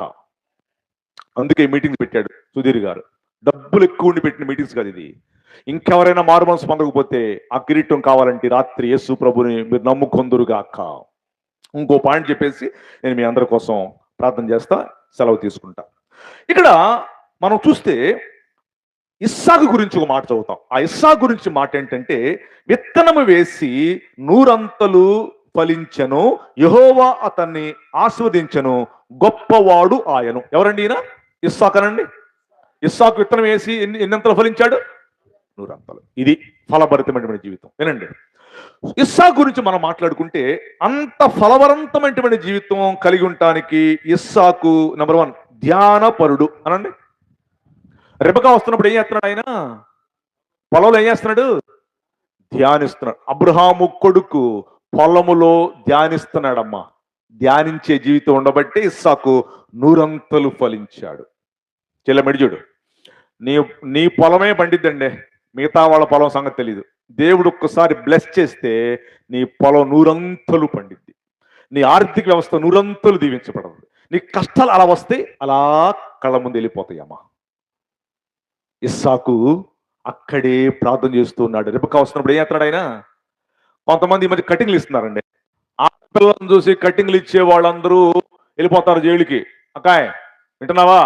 ఇస్సాకు యవనస్తుడు, ధ్యానం చేస్తున్నాడు, మోకాళ్ళ జీవితం కలిగి ఉన్నాడు, పొద్దున్న లేచి ప్రార్థన చేస్తున్నాడు. అదిగో రెబెకా వస్తుంది. అప్పుడు రెబెకా ఏం చేసింది? ఇస్సాకు చూసిన వెంటనే వీడేనా నా మొగుడు అందా? అందండి. ముసుగు 1, 2 ఒంటి దిగింది కిందకి. చెప్పండమ్మా. ఒంటి మించి కిందకి దిగింది, ముసుగు వేసుకుంది. ఇక్కడ చాలా మంది ముసుగు వేసుకోవాలా. ఈ మధ్య స్టైల్ పెరిగిపోతున్నాయి కొంతమందికి. స్టైల్, ఈ స్టైల్ ఉండేటువంటి వాళ్ళు మాకు అన్ని జిల్లాలు తగులుతున్నారు. అది పెద్ద దరిద్రం మాకు. స్టైల్ గా ఉండేవాళ్ళు యేసుప్రభుని ఆరాధన ఎలా చేస్తారమ్మా? అసలు టీవీలో వస్తున్నారండి, స్పీకర్లో. అయ్యో బాబోయ్, వాళ్ళని చూసి నేర్చుకుంటారంటే మీరు. ఇంత పోగులు పెట్టేస్తున్నారు. ఈ పెదాలకి ఎర్ర రంగు పోతున్నారు, నలకొతుల్లాగా. ఇట్లాంటి వారు దేవుణ్ణి ఘనపరచలేరు. అబ్బా, మీరందరూ మరి సుధీర్ గారి సంఘస్థులు మరి ఎవరో నాకు తెలియదు కానండి, చక్కగా ముచ్చటగా ఉన్నారా మా చెల్లెమ్మలో. మీ అందరికి వందాలమ్మా. ఎక్స్ట్రా లేకుండా మంచి విశ్వాసులాగా ఉండారని వందలు పెట్టే మీరు. మళ్ళీ నాకు వందలు పెట్టలే మీరు. పర్లేదు. చక్కగా దేవుడు మిమ్మల్ని అందరూ దీవించునుగాక. మనం భీమవరం వెళ్ళా. భీమవరంలో ఆదివారం పిలిచిన ఆరాధనకి నన్ను చర్చికి తీసుకెళ్తున్నారు. ఆ చర్చి పేరు చెప్పలేండి. నేను కారులో వెళుతున్నా, డ్రైవర్ నడుపుతున్నాడు, నేను ఒక్కనే ఉన్నా వెనకాల. నేను భీమవరంలో ఆదివారం పొద్దున్న చర్చికి వాక్యం చెప్తానికి వెళ్తుంటే నా ముందు ఒక ఆడపడుచు వెళ్తుందండి. ఆడామి ఎలా వెళ్తుంది తెలుసా? ఇన్ని పూలు పెట్టింది, పూలు పెడితే పెట్టింది, ఇన్ని ఆకులు పెట్టింది. ఆ వెనకాల మేకపిల్ల పడుతుంది. ఆకులు తింటాను కాబోలు నాకు తెలీదు. ఈ మేకపిల్ల వెళ్ళి ఒక గుంజు గుంజింది. అది సొగరం గొప్ప కింద పడింది. తమ్ముడు కారు ఆపన్నా నేను. ఆ మనకెంతులు అన్నయ్య, పదన్నయ్య ఉండి తమ్ముడు చూద్దాం. ఇట్లా ముందుకెళ్ళి చూస్తే ఆమె చేతులు బైబిల్ ఉందండి. అప్పుడు అన్నా నేను ఉండబట్టలేక, అక్కాయ్ నేను సొగరం కింద పడి తీసుకోవాలా. ఎవరండి? నా సొగరం సంగతి నీకెందుకు అంది. ఇవాళ మీ చర్చికి వాక్యం చెప్తానికి వస్తున్నా, అది దౌర్భాగ్యుడిని నేను నమ్మని చెప్పా. అన్నయ్య గారు మా చర్చిలో నా సౌర సంఘం చెప్పాకంటుంది. అంటే సౌర సంఘం చెప్పుకుంటూ కూర్చునే మా పనే. అందుకు పెట్టా మీ అందరికి వందాలమ్మా. చక్కటి బ్రాహ్మణ కోడూరు, ఇది ఊరి పేరు. బ్రాహ్మణ కోడూరు ఆడపడుచులు అద్భుతమైనటువంటి మంచి విశ్వాసులు. స్తోత్రం. కొన్ని చోట్ల చచ్చిపోతున్నాం మేము టీవీ. నిజమండి. సో పిల్లరా, ఇస్సాకు చూసిన వెంటనే రెబెకా ఏం చేసిందమ్మా? ఒంటె దిగిందనండి. రెస్పెక్టే కాదా? గౌరవం. ఒంటె దిగింది, నెత్తి మీద ముసుగు. ఇస్సాకు ధ్యానపరుడు అనండి. ఏ ఇంటిలో తండ్రి ధ్యానపరుడు అవుతాడో వాళ్ళ పిల్లలు బాగుపడతారు. ఏ ఇంట్లో తల్లి ధ్యానపరురాలు పొద్దున్నే లెగిసి వేకుజామున ప్రార్థన చేసిద్దో వాళ్ళ పిల్లలు దీవించబడతారు. ఇస్సాకు విత్తనములు వేసి నూరంతలు ఫలము కోశాడు. హల్లెలూయా. కాబట్టి ప్రియమైన పిల్లలారా, వాక్యాన్ని ముగిస్తున్నాను. టైం చాలా అయింది కాబట్టి. ఇవాళ టైం లేట్ అయిందని చెప్పేసి రేపు లేటుగా రాబాకండి. రేపు ఎన్నలాంటి ప్రారంభిస్తారు వీళ్ళు. కాబట్టి ఫలించే జీవితం అనండి, వర్ధిల్లే జీవితం అనండి, ప్రాస్పెరిటీ. దేవుళ్ళో మీరందరూ వర్ధిల్లుదురుగాక, ఆయన మాట విందురుగాక, వాక్యానుసారంగా జీవించుదురుగాక. ఒక్క మాట చెప్పేసి నేను ప్రార్థన చేస్తాను. వీటన్నిటికీ ఒక్క రీజన్ ఉందమ్మా బైబిల్లో. అది ఆల్రెడీ చెప్పేసాను ఇందాక మీకు. ఆ ఉదాహరణ చెప్పేసి నేను కూర్చుంటా, ప్రార్థన చేసేసి పంపించేస్తాం మిమ్మల్ని. వీటన్నిటికీ దేవుడు చూసేది ఏంటంటే, ఈ బిడ్డ నేను దీవించాను కదా, నా మాట వింటుందా లేదా. నేను ఆమెకు తోడుగా ఉంటున్నాను, రోగాల్లో సహాయం చేస్తున్నాను, కుటుంబ విషయాల్లో సహాయం చేస్తున్నాను, మళ్ళీ తిరిగి నాకు వందనాలు తండ్రి, నాయన థ్యాంక్ యూ, వందనాలు ప్రభు అని చెప్తుందా లేదా అని చూస్తూ ఉంటాడు ఆయన. నువ్వు కానీ మేళ్లు పొందుకొని ఆశీర్వాదాలు పొందుకొని దేవుణ్ణి లెక్క చేయకుండా విడిచిపెడితే ఆయన దీవించడమ్మా, దీవించడు. దానికి ఉదాహరణ కాగితాలు ఎరుకుంటున్నాడు ఒకడు అమెరికాలో. ఈ రోజు కాగితాలు ఎరుకుంటూ భోజనం చేస్తాడు పట్టకూడికి. ఒక రోజు కాగితాలు ఎరుకుంటుంటే ఇట్లాగే చీకటి పడింది. ఈ కాగితాలు కొనేవాడు ఒక ఇల్లు తలుపు కొట్టాడు. ఒక అమ్మాయి బయటకు వచ్చింది. ఎవరైనా నువ్వు? అమ్మా నీకు కాగితాలు కొనేవాడు అమ్మా, అబ్బాయి ఆకలి అవుతుందమ్మా, ఒక ముద్దుంటి పెట్టమ్మన్నాడు. బాబా ఎవరా మాకు తెలియదు. అమ్మమ్మ మా మాట బాకమ్మా, నీకు కాగితాలు కొనేవాడు అమ్మా, అబ్బాయి ఆకలి అవుతుందమ్మా, ఒక ముద్దుంటి పెట్టా బదిలాడుతున్నాడు. సరే ఉండు అని ఇంట్లోకి వెళ్ళి చూస్తే, ఫ్రిడ్జ్లో చూస్తే ఒక గ్లాసు పాలు ఫ్రిడ్జ్లో ఉంటే తీసుకొచ్చి గ్లాసు పాలు ఇచ్చింది కాగితాలు కొనేవాడికి. తాగాడు, ఆకలి తీర్చుకున్నాడు. జేబులో చిల్లర డబ్బులు ఉంటే తీసుకుంటున్నాడు ఆ అమ్మాయి. వద్దు పర్లేదు, ఎవరికైనా సహాయం చేస్తే మళ్ళీ తిప్పి తీసుకోమని మా అమ్మ నెరపలేదులే, పర్లేదు వెళ్ళు. ఏం పేరు అయ్యా నీ పేరు చెప్పాడు కాగితాలు కొనేవాడు. ఈడు కూడా అడిగాడు ఆ అమ్మాయిని, ఏం పేరు నాన్న నీ పేరు చెప్పింది ఆ పాప కూడా. వెళ్ళిపోయారు. వెళ్ళిపోయిన తర్వాత ఈ కాగితాలు ఎరుకునేవాడు రూపాయి సంపాదించుకొని కాగితాలు ఎరుకుంటూ డబ్బులు దాచిపెట్టి బాగా చదువుకున్నాడు. చివరాఖరికి ఏమో తెలుసా, ఒక పెద్ద డాక్టర్ అయ్యాడు కాగితాలు ఎరుకునేవాడు. ఈ గ్లాస్ పాలు ఇచ్చింది ఈ పిల్లకి పెద్ద జబ్బు చేసింది. డబ్బులు నవ్వగొట్టింది, తగ్గట్లా. సగం ఇల్లు అమ్మేసింది, తగ్గట్లా. ఇన్ని మందులు వాడడం తగ్గట్లా. చచ్చిపోతాను అనుకుంటుంది. ఇక హాస్పిటల్కి వెళ్తాం మానేసింది. ఆ ఇంటి పక్కన చెప్పారంటే ఎవరో, అమ్మా నీ రోగానికి మన పక్క రాష్ట్రంలో ఒక డాక్టర్ గారు ఉన్నారంట, పేరేంటి తెలీదు, ఆయన దగ్గరికి వెళ్తే తగ్గిద్దామా నీకు అని చెప్పింది. అమ్మో అంత పెద్ద ఆసుపత్రిరా, నా దగ్గర డబ్బులు, ముందు వెళ్ళమ్మా కాగితం తీసుకునే అని బలవంతం చేశారు ఇంటి పక్కన వాళ్ళు. ఈ అమ్మాయి సంచిలో బట్టలు పెట్టుకొని కాగితం తీసుకొని ఆ హాస్పిటల్కి వెళ్ళింది. అక్కడే ఉన్నాడు కాగితాలు ఎరుకునేవాడు డాక్టర్గా. ఈ అమ్మాయి లోపలికి వెళ్తుంది, ఆయన బయటకు వస్తున్నాడు హాస్పిటల్ లోపల నుంచి. దగ్గరకు వచ్చాడు, ఈయన గుర్తుపెట్టాడు ఈ అమ్మాయిని. అరే ఈ అమ్మాయి పలానా అమ్మాయి కదా, నేను కాగితాలు ఎదుర్కొన్న రోజుల్లో ఒక సాయంత్రం పూట ఆకలి అవుతుంటే గ్లాస్ పాలు ఇచ్చిన పిల్ల కదా ఈ పిల్ల. గుర్తుపెట్టాడు. ఈ అమ్మాయి గుర్తుపట్టాల ఆయన్ని. ఆ అమ్మాయి చేతులు కాగితం తీసుకున్నాడు, బాధపడ్డాడు. అయ్యో ఇంత జబ్బా ఈ పిల్లకే అని వెంటనే తన అసిస్టెంట్ డాక్టర్ని పిలిచాడు, స్టాఫ్ని పిలిచాడు, నర్సుల్ని పిలిచాడు. ఈ అమ్మాయికి రేపు పొద్దున 7 గంటలకు నేనే ఆపరేషన్ చేయబోతున్నాను, 6 గంటలకల్లా వినుమ చేయండి, 7 గంటలకల్లా నేనే ఆపరేషన్ చేస్తాను, నా పేరు ఆ అమ్మాయికి చెప్పబాకండి, ₹1 ఆ అమ్మాయిని అడగబాకండి అని చెప్పాడు. పొద్దున్నే 6 గంటలకు వినుమ చేశారు, 7 గంటలకు ఆపరేషన్ చేశాడు. ఈయనే బతికింది ఆ పిల్ల. తీసుకెళ్లి బెడ్ మీద పడుకోబెట్టారు. 13 రోజుల తర్వాత 13 రోజు కుట్లుపు తీసి ఇంటికి పంపిస్తున్నారు. అప్పుడు నర్సు కవర్లో బిల్లు పెట్టుకొని తీసుకొచ్చి ఈ అమ్మాయికి ఇచ్చింది బిల్. ఈ అమ్మాయి కవర్లోంచి బిల్ ఇలా తీసుకొని ఓరుమంటే ఏడుస్తుంది. అమ్మో ఇంత పెద్ద బిల్లా, నేను బతికిన మాట నిజమే కానీ ఇంత పెద్ద బిల్లు ఏడగట్టుకోగలుగుతానయ్యా అని ఏడుస్తుంటే బిల్లు తీసుకొచ్చే నర్సుకు మాట ఉంది, అమ్మా ఏడవబాకమ్మా, ఆ బిల్లు కింద డాక్టర్ గారు ఒక మాట రాశారు చదువు అంది. అప్పుడు చదివింది పిల్ల. ఆ బిల్లు కింద డాక్టర్ గారు ఇలా రాశాడు, 1 గ్లాసు పాలతో నీ బిల్ కొట్టివేయబడింది, నేను పలానా డాక్టర్ని అని రాశాడు. 1 గ్లాసు పాలతో నీ బిల్ కొట్టివేయబడింది, I'm doctor so and so. అప్పుడు కళ్ళల్లో నీళ్ళు తుడుచుకుని తలకాయ పక్కిస్తే అప్పుడే వస్తున్నాడు డాక్టర్ గారు కాగితాలు ఎదుర్కొనేవాడు అన్నాడు. అప్పుడు గుర్తుపెట్టింది ఈ పిల్ల. అమాంతంగా వెళ్ళి కాళ్ళ మీద పడి ముద్దు పెట్టుకుని కౌలించుకుంటే, లే తప్పు నాన్న, అలా పడకూడదునా సార్, ఆనాడు గ్లాస్ పాలే ఇచ్చాను, ఈనాడు నువ్వు నాకు జీవితాన్ని ఇచ్చావు అన్నవాడికి దేవుడు తోడుగా ఉంటాడు. అది నా పాయింట్. నీ సేవకుడి ఎడల, నీ పాస్టర్ గారి ఎడల, నీకు బాప్తిసం ఇచ్చిన ఆయన ఎడల, నీకు బల్ల ఇచ్చే ఆయన ఎడల, నీ ఇంటి చుట్టూరు తిరిగి ప్రార్థన చేసే ఆయన ఎడల నువ్వు ఎప్పుడైతే కృతజ్ఞత కలిగి ఉంటావో అప్పుడు దేవుడు దీవిస్తాడు. తల వంచని కళ్ళు మూసుకుందాం, ప్రార్థన చేసుకుందాం. ఈ రాత్రికాల సమయంలో వర్ధిల్లే జీవితం అని కొన్ని పాయింట్స్ ప్రభు రాత్రి మనతో మాట్లాడాడు, అచ్చ తెలుగులో మాట్లాడాడు. మీరు స్పష్టంగా విన్నారు. Thank you very much. ఎవరు నిద్రపోకుండా విన్నందుకు మీరందరికీ కృతజ్ఞతలు. తల ఉంచండి, కళ్ళు మూసుకునండి, ఎవరు కళ్ళు తెరవబాకండి. Please close your eyes, will pray for you tonight. ఈ రాత్రి మీ అందరి కోసం ప్రార్థన చేసి పంపిస్తున్నాం. ప్రియమైన చెల్లి, తమ్ముడు, నువ్వు వర్ధిల్లాలంటే ఈ మాటలు నేర్చుకో. వర్ధిల్లే జీవితము దేవుడు ఈ రాత్రి నీకు ఇచ్చును గాక. దావీదు అంతకంతకు వర్ధిల్లాడు. కారణం కృతజ్ఞత. దేవుని బలం పొందుకున్నాడు. యోసేపు ఫలించడి కొమ్మ అంతగా దీవించబడటానికి కారణం ఏంటంటే శ్రమలు ఓర్చుకున్నాడు, శోధన జయించాడు.